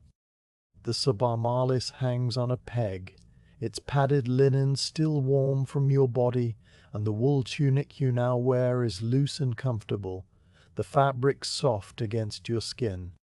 The room is a simple rectangle of whitewashed stone, its walls bare except for a small wooden shelf that holds your spare sandals, a clay cup, and a bronze lamp shaped like a sandaled foot, its wick unlit as you wait for the evening meal.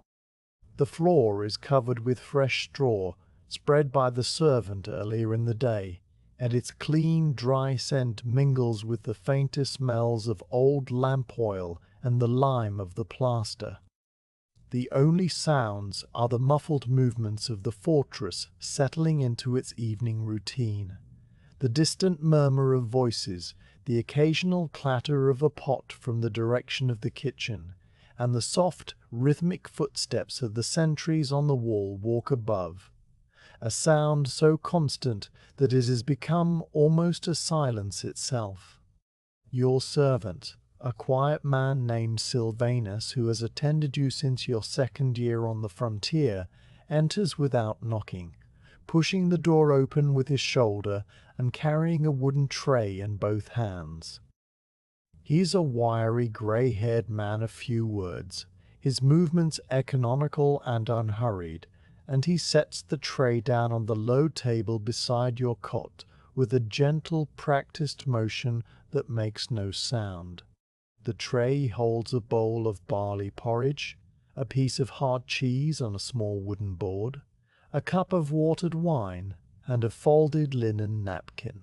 The porridge is thick and pale, its surface smooth with the back of a spoon, and a thin drizzle of olive oil glistens in its centre, catching the last light from the window.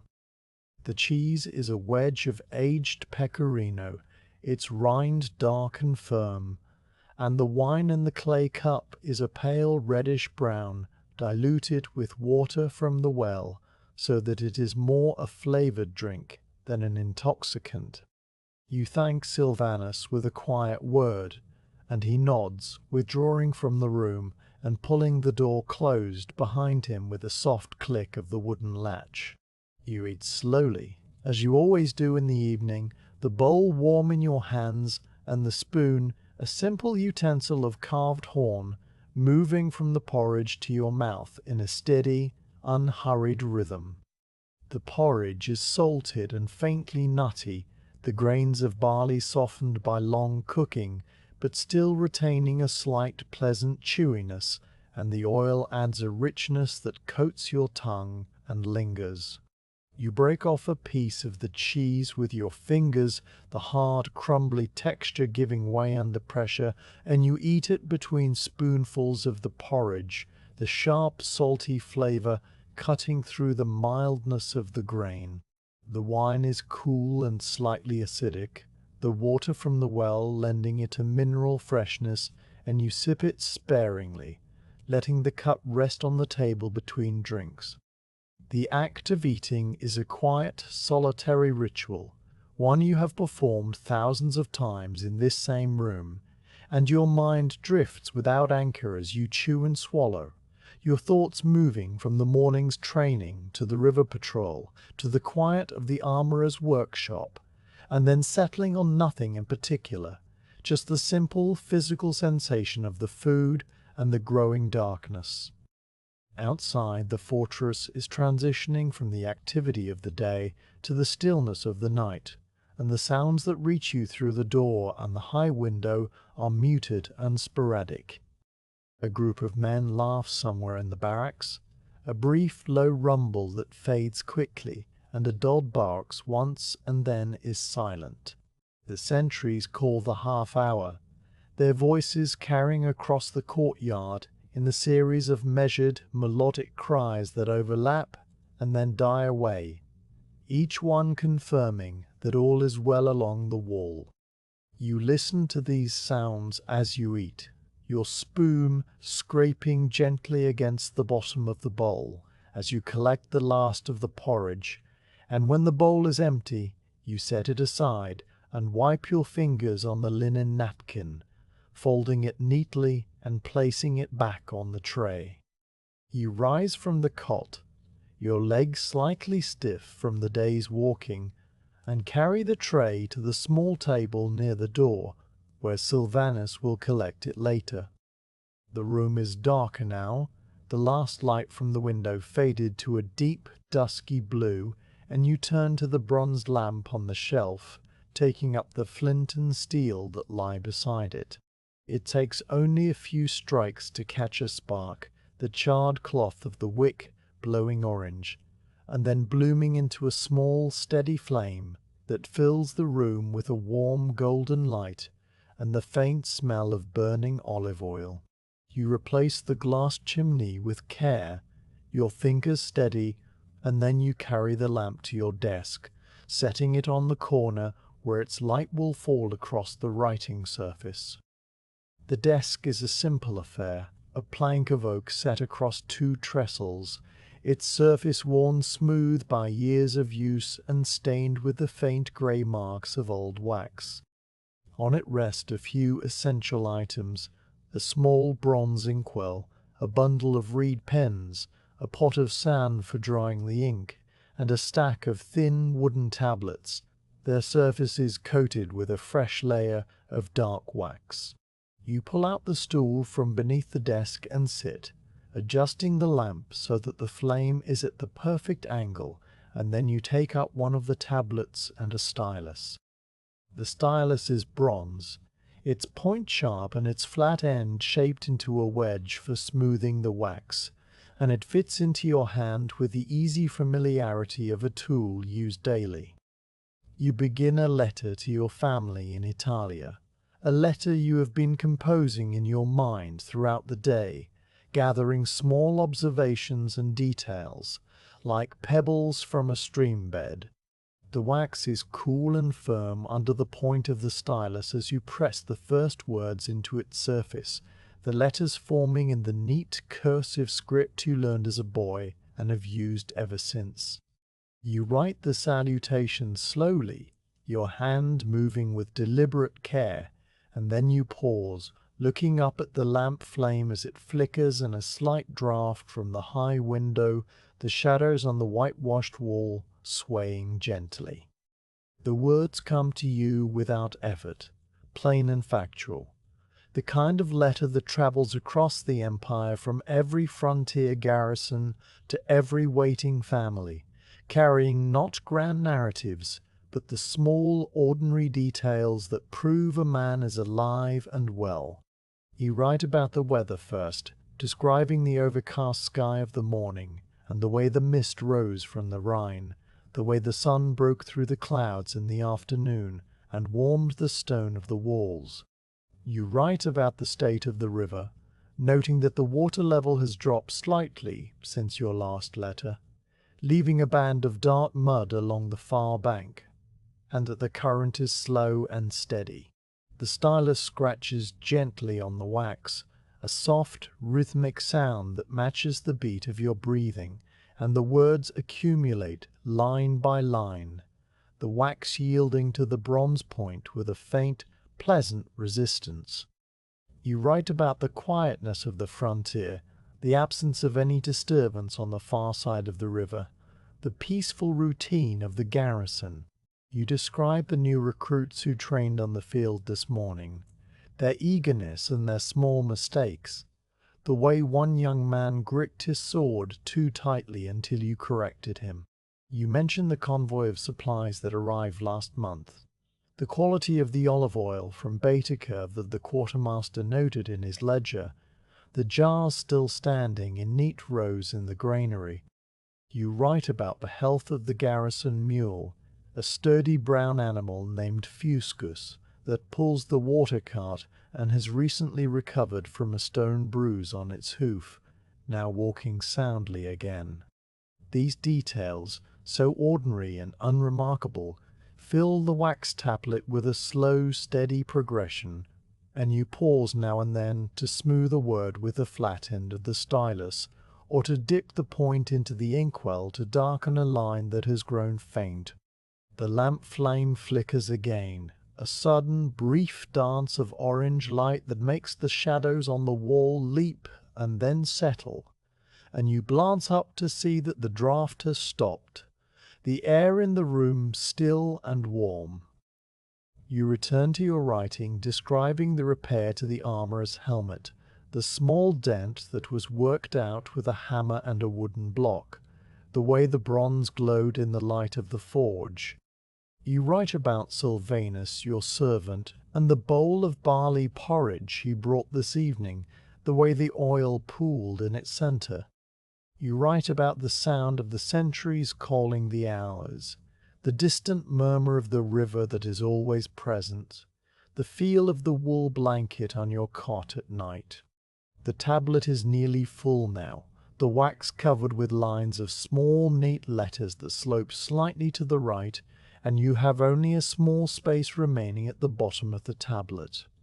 You conclude the letter with the standard closing phrases, the words that every Roman soldier writes to his family, expressing the hope that they are in good health and that the gods will keep them safe. And you sign your name with the same deliberate care you used at the beginning. You set the stylus down on the desk, its bronze shaft catching the lamplight, and you lift the tablet to read over what you have written, your eyes moving slowly across the lines. The letter is simple and uneventful, a record of ordinary days on a quiet frontier, and you know that when it reaches its destination months from now, it will bring no news of great importance, only the reassurance that you are alive and that the routine continues. You close the tablet, pressing the two leaves together and tying the leather thongs that bind it, and you set it aside on the corner of the desk, where it will wait for the next courier heading south. The stylus you wipe clean with a scrap of linen, the black ink staining the cloth in a small, spreading blot, and you return the tool to its place beside the inkwell. The lamp burns on. its flame now perfectly steady, and you sit for a moment with your hands resting on your knees, feeling the solidity of the stool beneath you and the cool air on your face, and the quiet of the room pressing in from all sides. The fortress has grown still now, the last sounds of the evening meal long since faded, and the only noise that reaches you is the distant, low call of a sentry from the wall, a single word that carries across the courtyard and then fades, leaving a silence that seems deeper than before. You listen to that silence, letting it settle around you, and you feel the accumulated weight of the day slowly lifting, the tasks of the morning and the afternoon receding into memory. The room is warm from the lamp and the closed door, and the shadows on the wall are soft and rounded. The shapes of your armor stand and your cot and your own still figure, blending into a single peaceful composition. You breathe slowly, in and out, the air tasting faintly of oil and wax and the lingering salt of the cheese, and you let your eyes rest on the small flame, its steady glow a point of calm in the darkness. The sentry calls again, further away this time, and you remain where you are, your hands on your knees, the stillness of the night wrapping around you like the wool blanket on your bed, heavy and warm and full of the promise of sleep. You rise from the stool some time after the lamp has burned down to a steady small flame, its oil reservoir still half full, but its wick beginning to char at the tip. The letter to your family lies closed and bound on the corner of the desk, and the room around you is quiet and warm, the air thick with the faint sweetness of olive oil and the dry scent of the straw on the floor. You have not slept, only sat in the stillness, letting the day drain slowly from your limbs, and now you feel a restlessness that is not anxiety, but simply the habit of vigilance, the body's knowledge that the night watch awaits. You pull your cloak from its peg, the heavy walls still carrying a trace of the afternoon's chill from the river patrol, and you fasten it at your shoulder with the same bronze brooch, your fingers moving by memory in the dim light. Your vine staff is never far, and you take it up, the wood cool and smooth against your palm, before you push open the door and step out into the fortress night. The courtyard is a basin of deep shadow and pale stone, the outlines of the barracks and the workshops rendered in shades of grey and black under a sky that has cleared completely since the afternoon. The clouds that brought the morning mist are gone, and in their place is a vast open expanse of deep blue, the colour of a winter sea, scattered with a dusting of stars that seem both infinitely distant and startlingly clear. No moon hangs in the sky, and the only light comes from the stars themselves and from the faint orange glow of the braziers that burn at intervals along the war-walk, small points of warmth that flicker and steady in the gentle breeze. The air is cold and still, carrying the clean mineral scent of the river and the fainter smell of wood smoke from the kitchen fires that have long since been banked for the night. The gravel under your boots crunches with a soft, measured rhythm as you walk, each step a solitary sound in the silence, and your breath fogs before you in small, fleeting clouds that dissolve as quickly as they form. You cross the courtyard toward the eastern wall, where the watchtower rises above the rampart, a square structure of timber and stone that commands a view of the river and the forest beyond. The tower is not tall by the standards of great fortresses, only 3 times the height of a man, but it is the highest point on this stretch of the wall, and its platform provides a vantage that you've come to value during the long, quiet watches of the night. The ladder that leads to the top is set into the inner face of the tower, its wooden rungs lashed to heavy vertical beams with strips of rawhide that have darkened and hardened with age, and as you approach, you can see the faint outline of the sentry on duty above, a dark shape against the stars, motionless and patient. You pause at the base of the ladder, adjusting your grip on your staff so that it rests in the crook of your arm, and then you begin to climb. The wood of the rungs is worn smooth and slightly concave in the center, shaped by the passage of countless boots and hands over years of use, and the surface is dry and cool under your fingers, the grain raised in fine parallel ridges that you can feel through the calluses on your palms. You climb slowly, your body moving with the same deliberate care you bring to every task, and the ladder creaks gently under your weight, a soft, rhythmic sound that blends with the whisper of the breeze and the distant murmur of the Rhine. The air grows colder as you ascend, the breeze fresher, and you feel it on your face and on the back of your neck, a sharp, clean sensation that clears the last traces of drowsiness from your mind.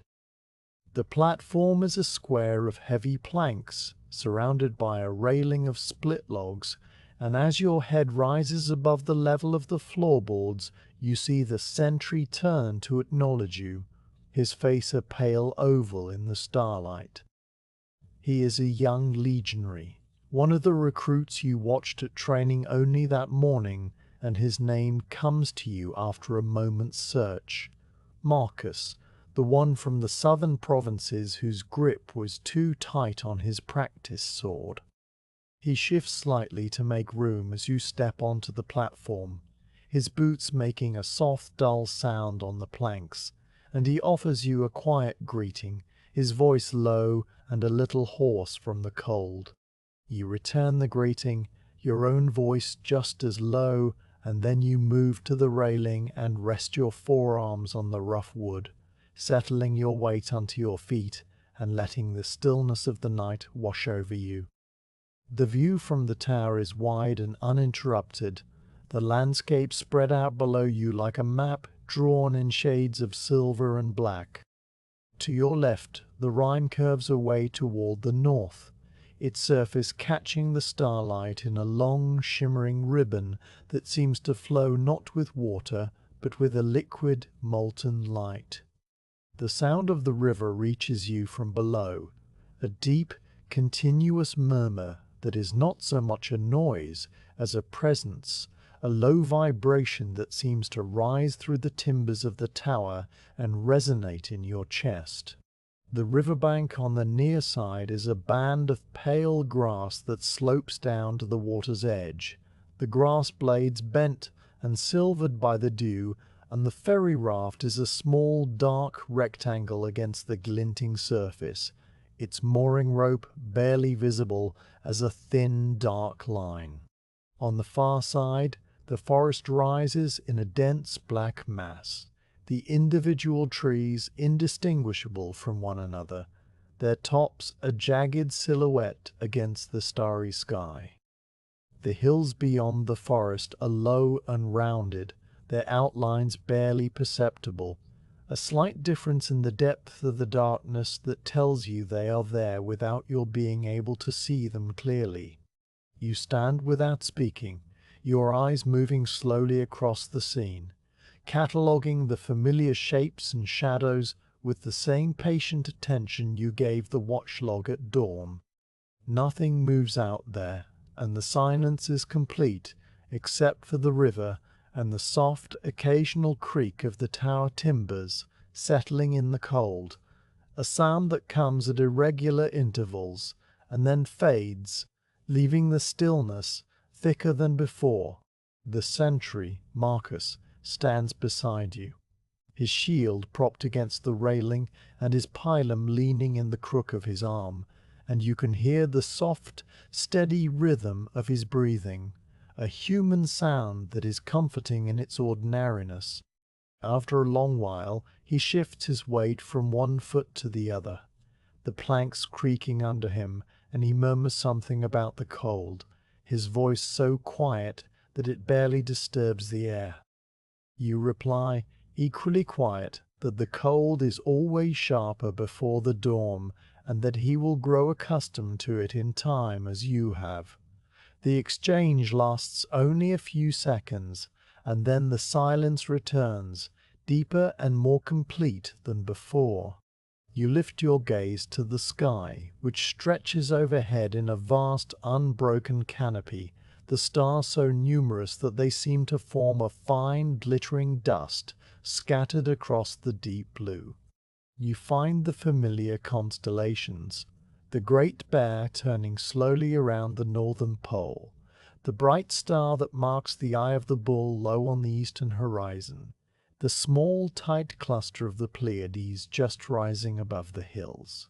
You have known these stars since you were a boy, learning their names from your father on the cool nights of the Italian autumn, and they have followed you through every posting, every frontier, every long watch of your adult life.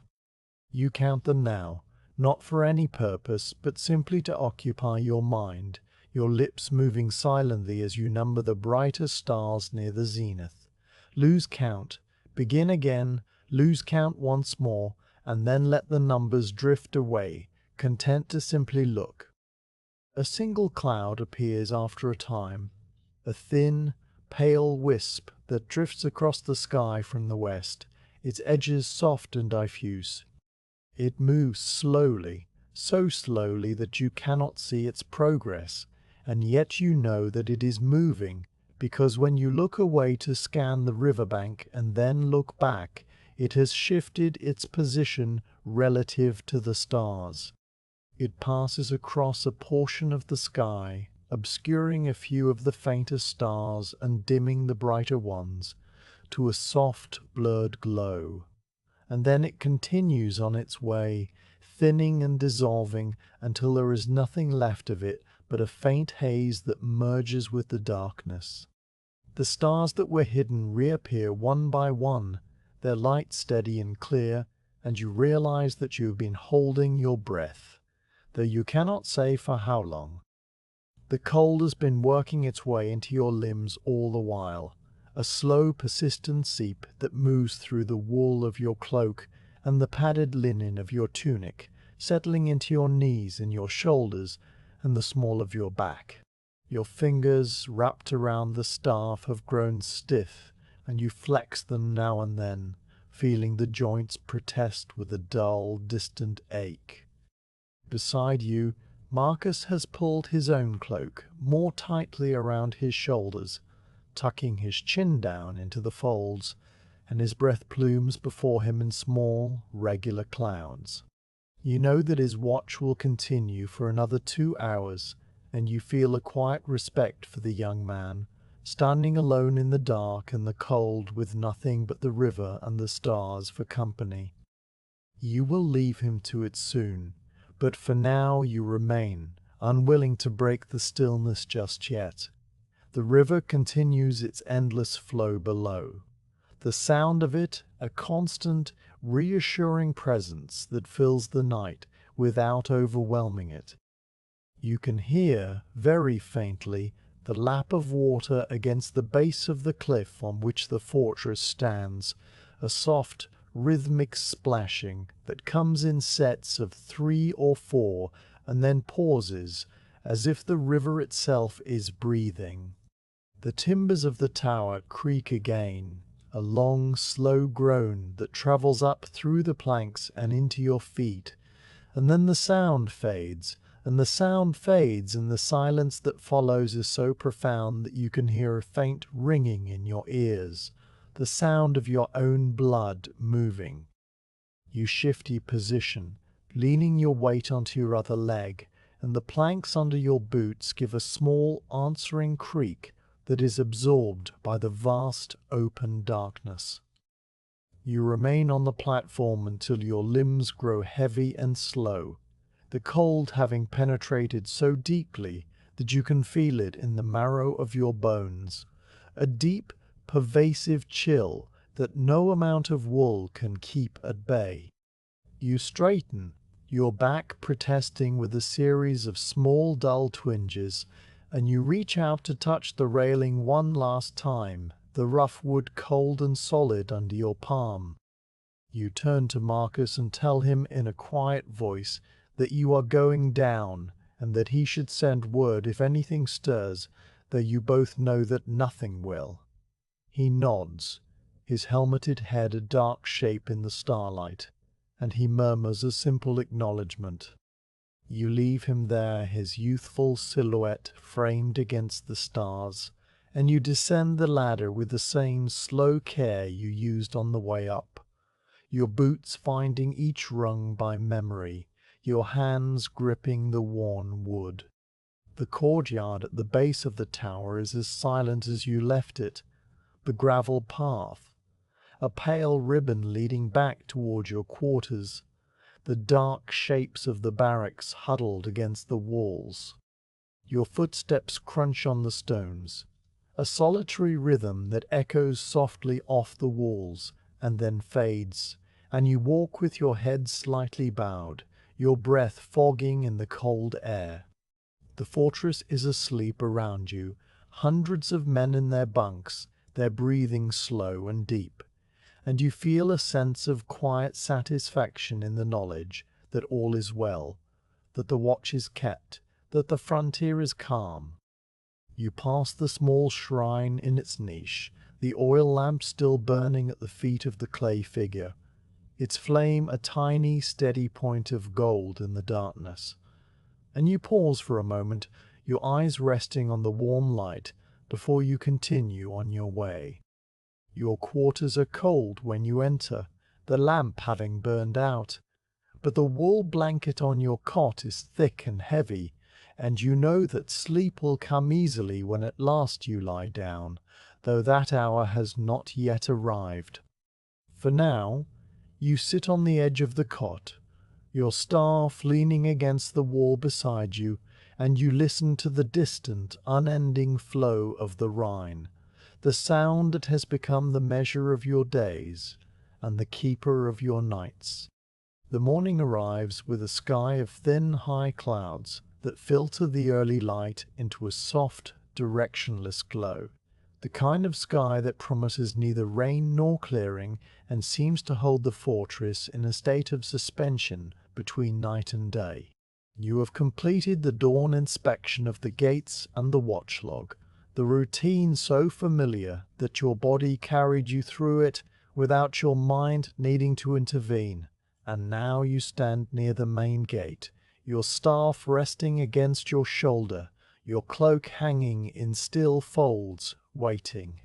The gravel path that leads south from the fortress stretches away into the low hills, a pale line that vanishes into the haze, and you watch it with the patient, unfocused attention of a man who has learned that waiting is its own kind of duty.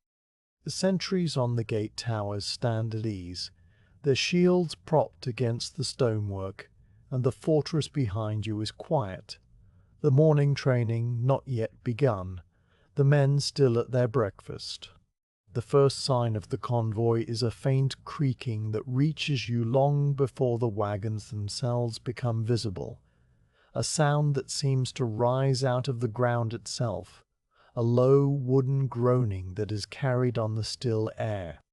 It grows gradually louder, separating into distinct components, the squeal of ungreased axles, the soft jingle of harness bells, the slow rhythmic thud of mule hooves on packed earth, and underneath it all the murmur of voices, the drovers calling to their animals in a language that is not Latin, but some local dialect of the Gaulish countryside.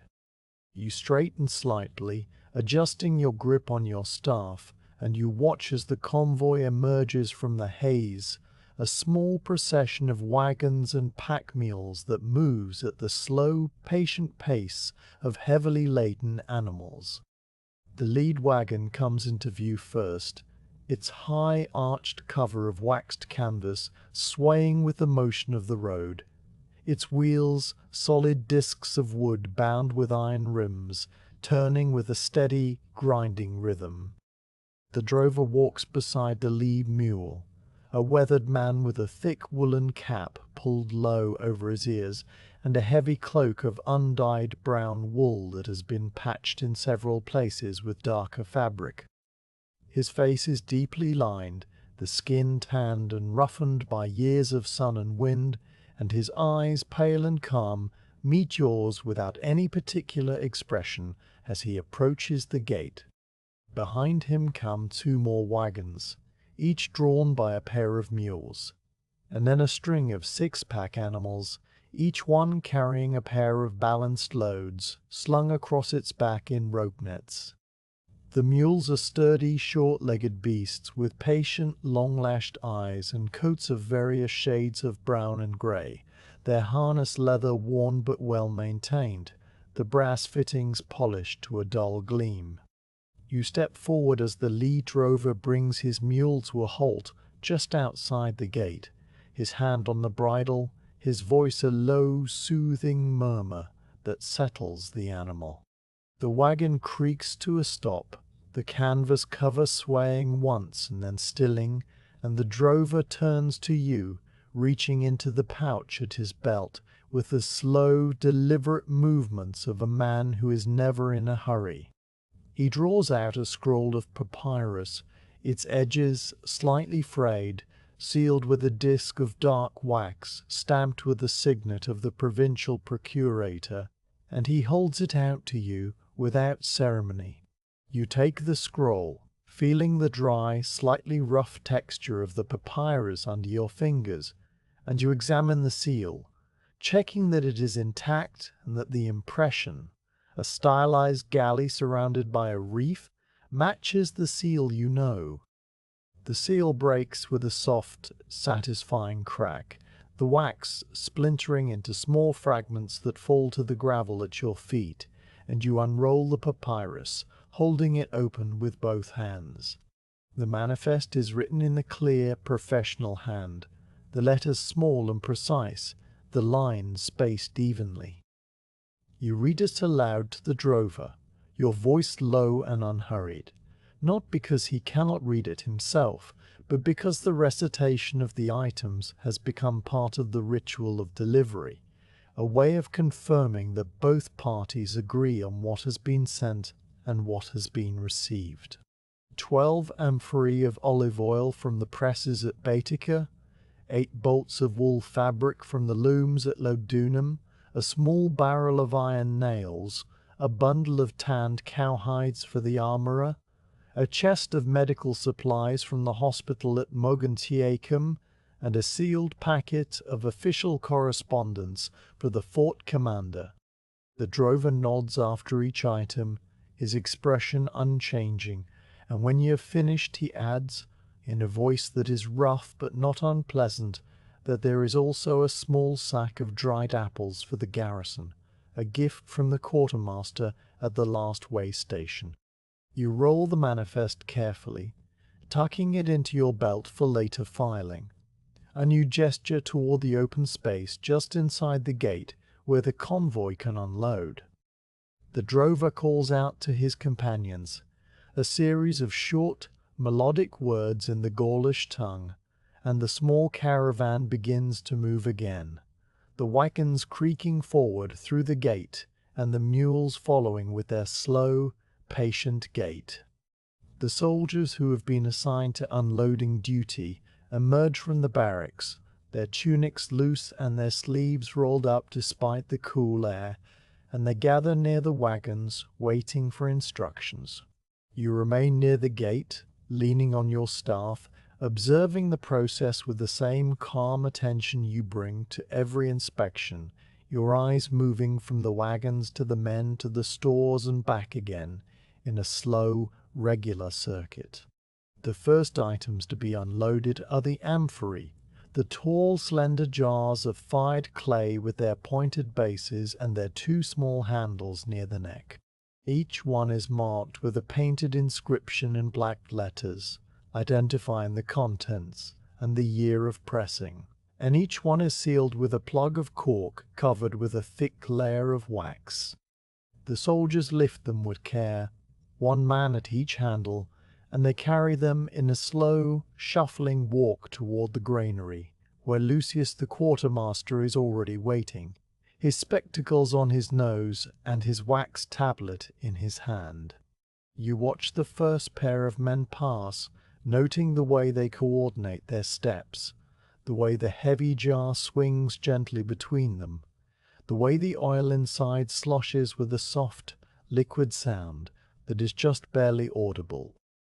The amphorae are set down in a neat row outside the granary door, where Lucius will count them again and record their arrival before they are moved to the racks inside.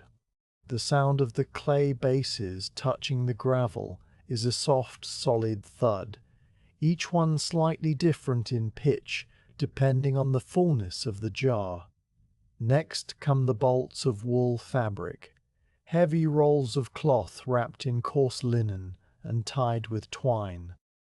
The soldiers lift them from the back of the second wagon, stacking them on a handcart that will be wheeled to the stores.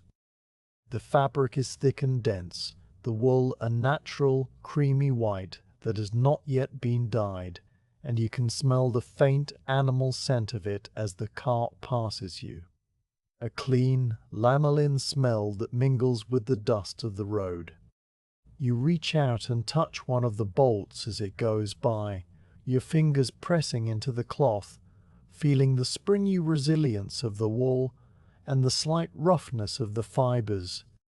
The fabric will be made into tunics and cloaks by the garrison's tailor, and you make a mental note to check on the progress of the sewing in a few days. The barrel of iron nails is smaller than the amphorae but heavier, a solid oak cask bound with 3 iron bands, its lid nailed shut. 2 soldiers roll it down a plank from the back of the wagon, guiding it with ropes, and it lands on the gravel with a deep, resonant thump that sends a small cloud of dust into the air. The nails inside shift with a muffled, metallic clinking, a sound that reminds you of the armorer's workshop and the slow, rhythmic tapping of the hammer. The barrel is rolled toward the stores, leaving a shallow groove in the gravel that will be raked smooth by the end of the day, and you watch its progress until it disappears into the shadows of the storehouse doorway. The bundle of cowhides is unrolled and inspected briefly, the tanned leather stiff and dark, its surface smooth and slightly waxy to the touch. You crouch beside it, running your hand over the grain, checking for any cracks or thin spots, but the hides are of good quality, supple and strong, and you nod to the soldier who stands waiting. He gathers the bundle in his arms and carries it toward the armorer's workshop, where Felix will turn it into straps and patches and reinforcements for the garrison's equipment. The smell of the tanned leather lingers in the air after he is gone, a rich, earthy scent that is not unpleasant. The medical chest is a small wooden box with iron hinges and a sturdy lock, its sides painted with a red cross that identifies its contents. You do not open it, for the seal on the lock is intact and the manifest lists its contents in detail: bandages of clean linen, jars of honey for wound dressing, dried herbs for teas and poultices, a small bronze scalpel, and a pot of poppy syrup for pain. The chest is carried to the infirmary, a small room near the rear of the fort, where the garrison medicus will unlock it and add the supplies to his shelves, and you watch it go with the quiet satisfaction that comes from knowing the fort is well provisioned. The sack of dried apples is handed to you directly by the drover, a small lumpy bag of coarse linen that is surprisingly heavy for its size. You loosen the drawstring and look inside, seeing the pale, leathery slices of fruit, their edges curled and their surfaces dusted with a fine white bloom of natural sugar. The smell that rises from the sack is sweet and faintly tangy, a concentrated essence of summer orchards, and you thank the drover with a quiet word before handing the sack to a soldier to be taken to the kitchen. The cook will soak the apples in water overnight, and then stew them into a thick, sweet porridge that the men will eat with their morning bread, a small luxury that breaks the monotony of barley and salt. The unloading continues for some time, the soldiers moving back and forth between the wagons and the stores in a slow, steady procession, their boots crunching on the gravel and their voices low and unhurried. The drovers have unhitched their mules and are leading them to the water trough near the stables, where the animals drink in long, slow draughts, their ears twitching and their tails switching lazily. The lead drover remains with you near the gate, and the two of you fall into a quiet conversation, the kind of talk that passes between strangers who share a road and a duty. He tells you about the conditions of the journey, the state of the roads, the fords that were higher than usual due to recent rains in the hills, the last inn where the bread was acceptable and the wine was not. His voice is a low, steady rumble, and you listen with half an ear, nodding now and then, asking a brief question about a particular bridge that was under repair when you last travelled south. The information is not urgent, but it is the kind of practical knowledge that accumulates over years and proves useful in unexpected ways. After the last of the supplies has been unloaded and the wagons are empty, their canvas covers rolled back and their beds swept clean of loose straw, you walk with the drover to the gatehouse where the receipt is kept. The receipt is a wooden tablet similar to the ones you use for your own records, its wax surface prepared fresh that morning by the optio. You take up the stylus and write, in your neat, practiced hand, a brief acknowledgment of the delivery, the date, the items received, the name of the convoy master, and the seal of the procurator that accompanied the manifest. The words come easily, a formula you have written dozens of times, and when you are finished you press your signet ring into the warm wax, leaving the eagle and wreath that mark the document as official. The drover takes the tablet, examines the seal with a brief glance, and tucks it into his pouch alongside the original manifest, which you have signed and returned. The drovers gather their mules, now watered and rested, and they hitch them back to the wagons with the same slow, practiced movements they use to unhitch them. The harness bells jingle softly, the leather straps creaking as they are tightened, and the mules stand patient and still, their breath steaming in the cool air. You walk with the laid drover to the gate, and you exchange a few final words about the return journey, the next way station, the likelihood of rain before nightfall. Your voices are quiet, the conversation brief and practical, and when it is done the drover clicks his tongue, and the lead wagon lurches forward, the wheels grinding, the canvas cover swaying as it passes through the gate and onto the road south. The other wagons follow, and then the pack mules, their hoofbeats a soft, fading rhythm on the packed earth, and the sound of the convoy diminishes gradually until it is only a faint creaking in the distance, and then nothing at all. You stand at the gate for a while longer, watching the empty road, the thin clouds still high and motionless overhead, the air cool and still. The fortress behind you has returned to its normal rhythm. The soldiers who unloaded the convoy now disperse to their other duties, the stores secured, the gate sentries back at their posts. You turn and walk toward the tabularium, the records room that occupies a small stone-walled chamber near the headquarters building, its interior cool and dim and smelling of old papyrus and cedar oil. The shelves are lined with scrolls and codices, each one labeled with a small tag, and you find the niche where the supply manifests are kept, a rectangular compartment in the stone wall. You place the day's manifest inside, sliding it into place beside the others, and you note the order of the records, the neat rows of scrolls that document years of deliveries, years of olive oil and nails and wool, years of quiet, ordinary days on the frontier. The manifest rests in its niche, a small, unremarkable rectangle of papyrus, and you close the wooden door of the compartment, the latch clicking softly, before you step back out into the grey, patient light of the morning. The bathhouse stands against the south wall of the fortress, a squat, rectangular building of mortared stone that looks older than the rest of the fortifications, its walls stained with patches of dark moss and its roof tiles covered with a fine grey lichen that speaks of many winters.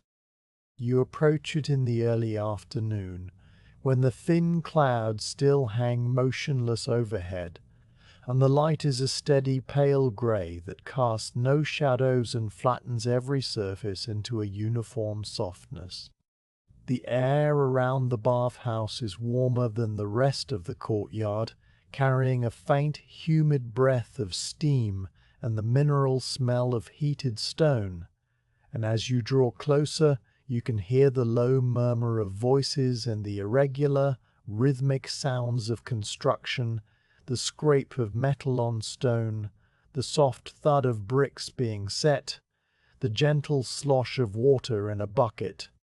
The door, a heavy plank of oak, stands open, wedged with a wooden chock, and you duck under the low lintel and step inside.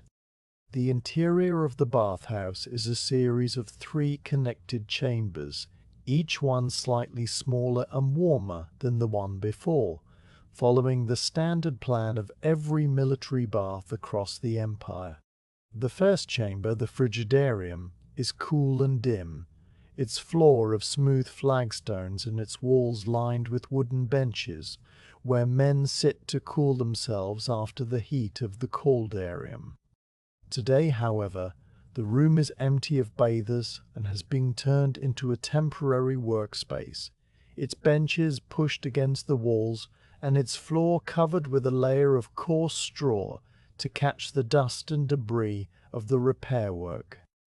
The door to the second chamber, the tepidarium, stands open, and it is from there that the sounds of labor are coming, a steady, unhurried rhythm that you've come to associate with all the maintenance tasks of the fortress, the slow, patient work of keeping things in order.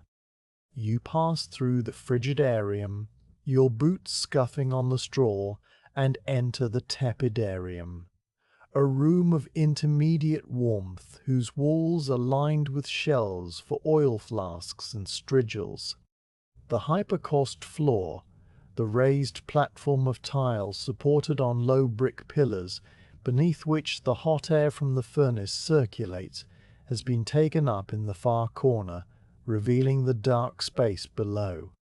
The tiles, heavy squares of fired clay, are stacked in a neat pile against the wall, their undersides blackened with soot, and the brick pillars that supported them are exposed to view, a small forest of square columns each, no higher than a man's knee, their surfaces rough and darkened by years of heat. A crew of legionaries is at work in the corner, their movements slow and coordinated, and the foreman, a veteran with a streak of grey in his hair and a face that has been creased by years of squinting into smoke, steps forward as you enter, wiping his hands on a rag tucked into his belt. His name is Decimus, and he has been the fort's chief engineer for as long as you can remember, a quiet, methodical man who speaks of mortar and tile and timber in the same calm, technical tones that Felix uses for bronze and iron. He greets you with a simple nod and gestures toward the exposed hypercaust, his hand opening to indicate the extent of the work. He explains in his low, unhurried voice, that the heat of the furnace had caused several of the floor tiles to crack during the past winter, the expansion and contraction of the clay eventually working small fissures into larger breaks, and that the tiles needed to be replaced before the cold weather returned and the baths were needed more frequently. He points to the cracked tiles that have been removed, a small pile of broken clay shards near the door, their edges sharp and their surfaces showing the dark, concentric lines of repeated heating. You crouch beside the pile, picking up a shard and turning it in your fingers, feeling the rough, granular texture of the fired clay and the smoothness of the glazed upper surface before setting it down again and turning your attention back to the work. The crew is now in the process of preparing the new tiles, a stack of replacements that have been brought from the fort's small brickyard, where a detail of men shapes and fires the simple clay building materials needed for repairs. The tiles are flat and square, their surfaces are pale pinkish brown, and they've been soaking in a trough of water since the previous evening, a necessary step that allows them to cure properly when the mortar is applied. A young legionary lifts each tile from the trough, the water dripping from its edges in a slow, steady rhythm, and passes it to the man beside him, who carries it to the corner where the repair is being made. The chain of movement is slow and continuous, the tiles moving from mortar to floor in a steady, unbroken flow, and the men work without speaking, their actions coordinated by the simple rhythm of the task. The mortar itself is being mixed in a shallow wooden trough near the door, a blend of lime, sand, and crushed brick that produces a pinkish-grey paste. Another legionary, a stocky man with thick forearms, stirs the mixture with a heavy wooden paddle. The motion circular and unhurried, the sound a soft, wet sloshing that repeats with each turn of the paddle. The smell of the wet lime is sharp and clean, a faintly alkaline scent that catches at the back of your throat, and it mingles with the earthier smells of the clay tiles and the soot from the hypocaust. You watch the mixing for a moment, observing the way the mortar thickens as the lime absorbs the water, the way the paddle leaves swirling patterns on the surface of the paste, and then you step closer to the corner where the actual laying of the tiles is taking place.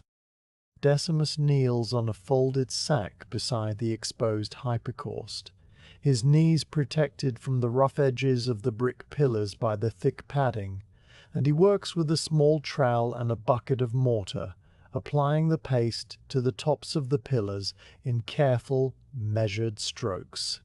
His movements are precise and deliberate, the trowel spreading the mortar in a thin, even layer that will hold the tiles in place without cracking under the heat. Beside him, a younger man holds the next tile ready, and when Decimus nods, the tile is lowered into place, its edges aligning with the surrounding tiles, its weight settling into the mortar with a soft, definitive thud. Decimus presses down on the tile with both hands, his weight shifting forward, and then he checks the level with a small bronze square, sighting along its edge to ensure that the new tile sits flush with its neighbors. The process is repeated, tile after tile, the mortar spread, the tile placed, the level checked, the rhythm steady and unhurried, and the repaired section of the floor grows slowly, one square of clay at a time. You crouch near the edge of the opening, resting your weight on your heels, and you look down into the hypocaust space below the floor. The pillars rise from the lower floor in neat rows, their brick surfaces darkened by years of smoke and heat, and you can see the faint, residual warmth of yesterday's fire still radiating from them. A gentle, pervasive heat that seeps into your face and hands. The space is clean and well maintained, free of the debris and ash that can accumulate and block the flow of warm air, and you note with quiet approval that the maintenance crew has swept the lower floor before beginning the tile work. Decimus, following your gaze, explains that they clean the hypocaust every spring and autumn, removing the fine soot that settles on the bricks and checking the pillars for any cracks or shifting. The work is never urgent, he adds, but it must be done regularly, like all maintenance, or the small problems grow into large ones. You straighten, your knees protesting slightly, and you walk to the rear of the tepidarium to examine the furnace opening, a low arched doorway that leads into the praefurnium, the small chamber where the fire is built. The furnace is cold today, the coals having been raked out before the repairs began, but the smell of old smoke is strong here, a dry, acrid scent that clings to the stone and the mortar. A neat stack of split firewood stands against the wall, the logs cut to a uniform length and stacked in alternating rows that allow the air to circulate and keep the wood dry.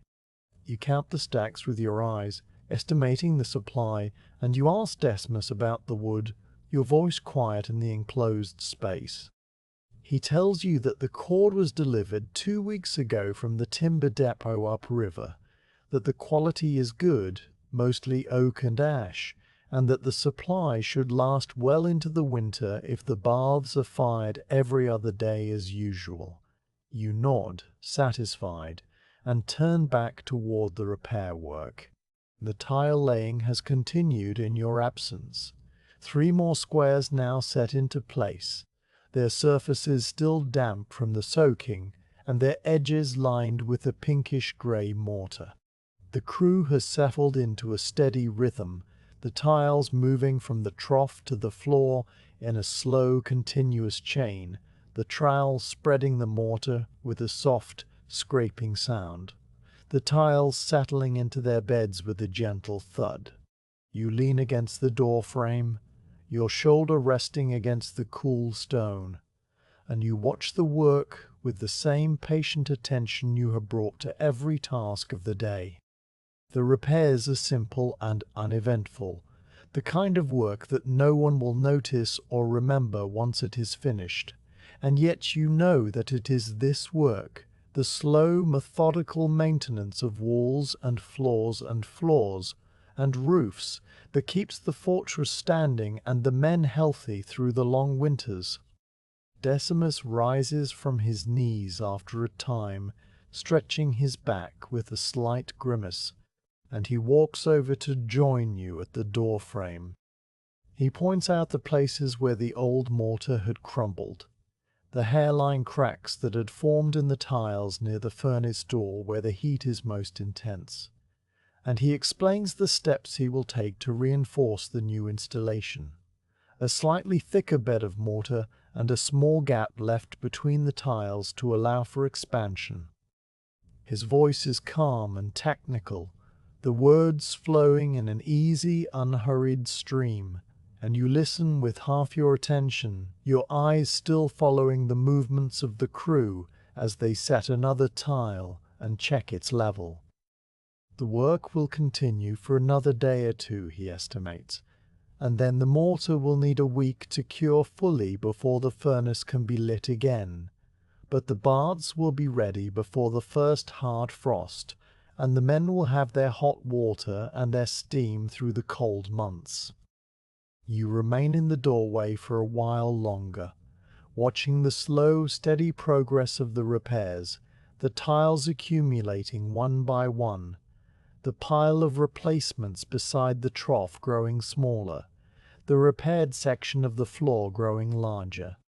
The light from the doorway shifts slightly as the afternoon progresses, the pale grey taking on a subtle, warmer tone that suggests the sun is moving behind the thin clouds, and the air in the tepidarium grows a little cooler as the heat from the exposed hypocaust dissipates. The sounds of the work are soft and rhythmic, the scrape of the trowel, the thud of the tiles, the gentle slosh of the water in the trough, and they blend together into a calm, steady background that is almost musical in its regularity. You feel the day's accumulated fatigue settling into your limbs, a pleasant heaviness that is not exhaustion, but the quiet satisfaction of work completed, and you know that there is only one more task remaining before the evening meal and the final round and the slow, easy descent into sleep. The evening meal is behind you now, a simple supper of bread and lentil soup, eaten in the quiet of your quarters, while the fortress settled into the deep stillness that comes after the last bugle call. The bowl has been collected by Sylvanus, the tray carried away to the kitchen, and the lamp on your desk burns with a steady, small flame that casts a warm golden circle on the whitewashed wall. You sit for a time on the edge of your cot, your hands resting on your knees, your breathing slow and even, feeling the weight of the day settle into your bones like a familiar, welcome burden. The sounds of the fortress are muted now, the voices of the men faded, the workshop silent, the only noise the distant murmur of the river and the soft, regular footsteps of the sentries on the wall. Walk, a rhythm so constant that it has become a kind of silence itself. You know that there is one more duty to perform before you can rest, the final round of the night, and you rise from the cot with the slow, deliberate movements of a man who is tired but not yet ready to sleep. You pull your cloak over your shoulders, the heavy wool still carrying the faint chill of the night air from your earlier watch on the tower, and you fasten the brooch at your shoulder with fingers that move by memory. Your vine staff is where it always is, leaning against the doorpost, and you take it up, the wood cool and smooth under your palm, its weight of familiar comfort.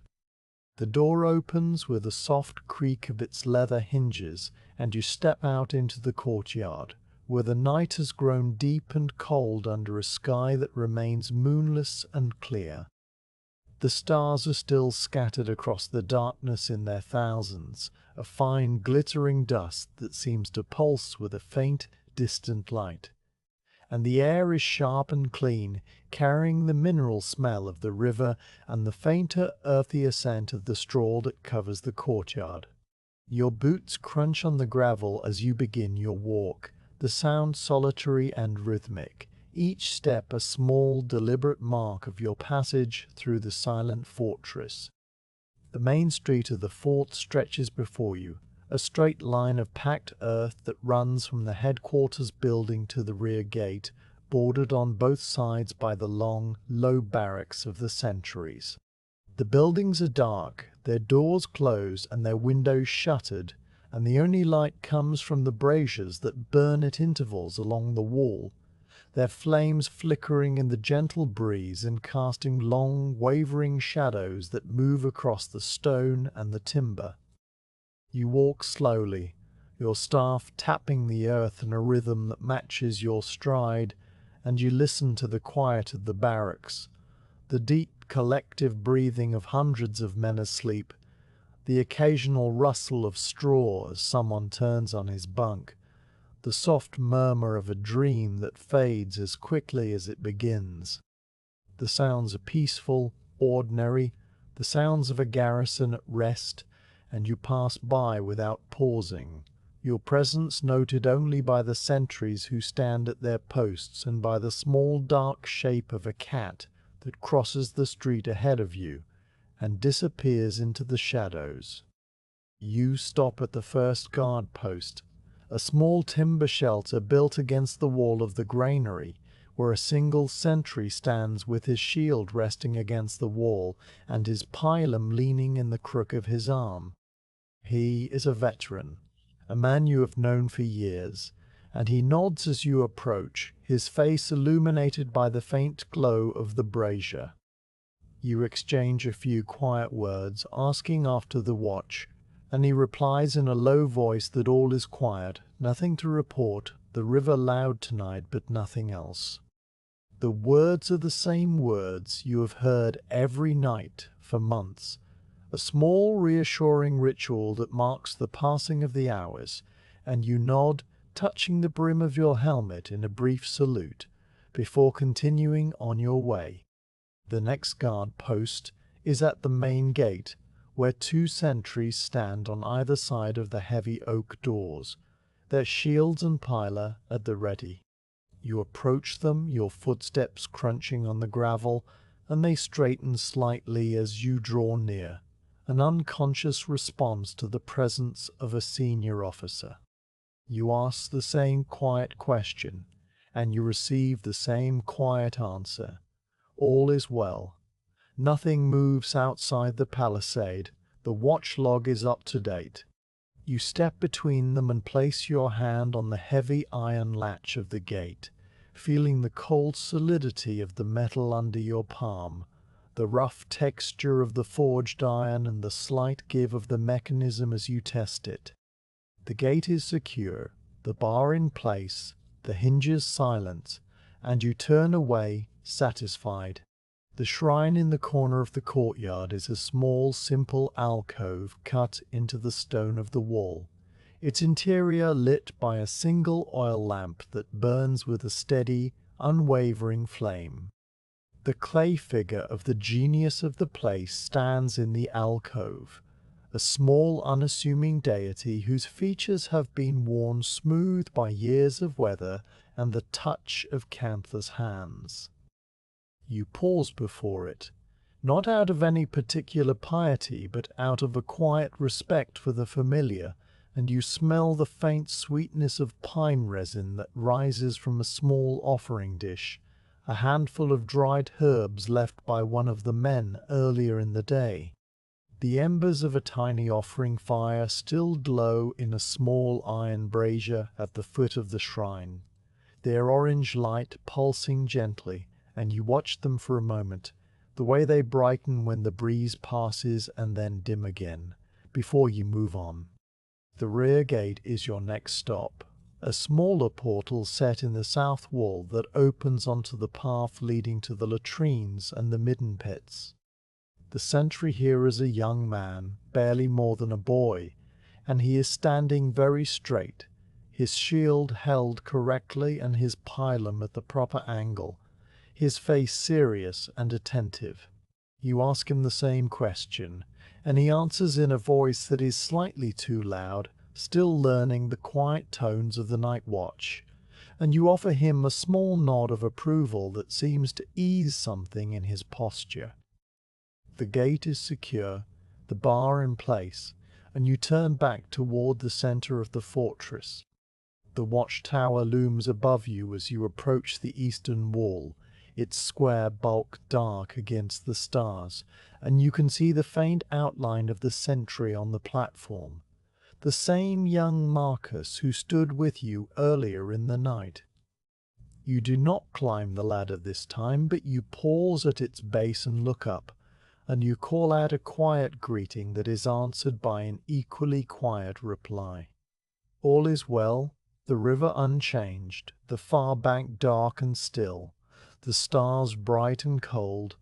You nod, though he cannot see you, and you continue on your way, your circuit nearly complete. The courtyard is a wide open space of pale gravel and dark shadows, the buildings that surround it familiar shapes in the starlight, and you walk its perimeter with the slow, measured pace of a man who knows every stone and every timber. The wind has died down now, the air perfectly still, and the smoke from the braziers rises in straight, thin columns that disappear into the darkness overhead. The river is louder than usual tonight, its murmur carrying across the cleared ground and through the walls a deep, continuous sound that fills the silence without disturbing it, and you find yourself pausing near the eastern rampart to listen, your hands resting on the wooden railing, your eyes turned toward the unseen water. The night wind moves through the watchtowers with a low, steady sigh, the only sound besides the river and your own breathing, and you feel the cold of the railing seeping through your gloves, the rough wood pressing against your palms. The far bank is invisible in the darkness, but you know its shape by heart, the line of the forest, the low hills beyond, the small stream bed that cuts down through the trees. You have stood here so many times in so many nights that the landscape has become a part of you, a map etched into your memory, and you do not need to see it to know that it is there, silent and still and unchanging. When the cold has begun to seep through your cloak and into your shoulders, you turn away from the rampart and complete your circuit, walking past the armorer's workshop, its door closed and its chimney dark, past the granary, its double doors sealed with a heavy iron lock, past the infirmary, its windows shuttered and its interior silent. The fortress is secure, every door closed, every gate barred, every sentry at his post, and you feel the quiet satisfaction of a duty completed, a day ended, a watch kept. Back in your quarters, the lamp still burns on your desk, its flame a little lower now, the oil reservoir nearly empty.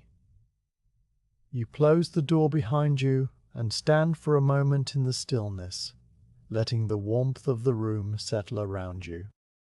Then you begin to remove your armor, piece by piece, your fingers working the buckles and the straps with the slow, practiced ease of long habit. The segmented plates come apart in your hands, their iron surfaces cool and slightly rough, and you hang them on the wooden stand one by one. The shoulder guards first, then the chest plate, then the back plate, each piece finding its familiar place. The padded subarmalis follows, its linen still warm from your body, and you hang it on its peg, smoothing the folds with your palm. The greaves are unstrapped, the leather cords unwound, and they are set in their corner, their bronze surfaces catching the lamplight in a dull gleam.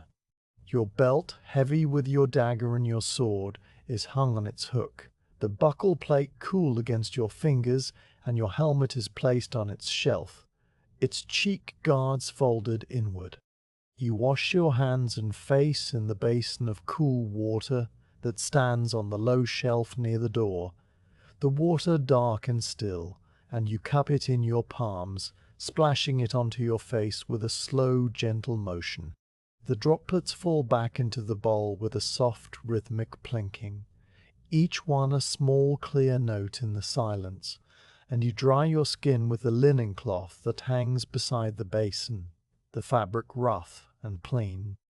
The water has washed away the dust of the day and the last traces of fatigue from your eyes, and you feel a calm, quiet alertness that you know will fade as soon as you lie down. You extinguish the lamp with a gentle breath, the flame flickering and then dying, a thin wisp of smoke rising from the charred wick and then dispersing. The darkness that fills the room is complete and welcoming, the deep, soft darkness of a moonless night, and you find your way to the cot by memory, your bare feet rustling in the fresh straw. You lie down, the wooden frame creaking once under your weight, and you pull the wool blanket to your chin, the fabric coarse and heavy and warm. The straw beneath the thin mattress rustles softly as you settle, and the pillow, a simple bag of linen stuffed with dried grasses, yields under your head, the smell of it faintly sweet and herbal. In the darkness you listen to the sounds of the night, the distant unending flow of the Rhine, the soft creak of the timbers in the roof, the far-off call of a sentry marking the hour. These sounds are as familiar to you as your own heartbeat, the constant companions of your sleep, and you let them wash over you, your breathing slowing, your limbs growing heavy, the day's duties receding into memory. The river flows on, steady and eternal, and you drift on its current, your thoughts loosening, your mind quieting until there is nothing but the sound of the water and the slow, easy rhythm of your breath, and then not even that.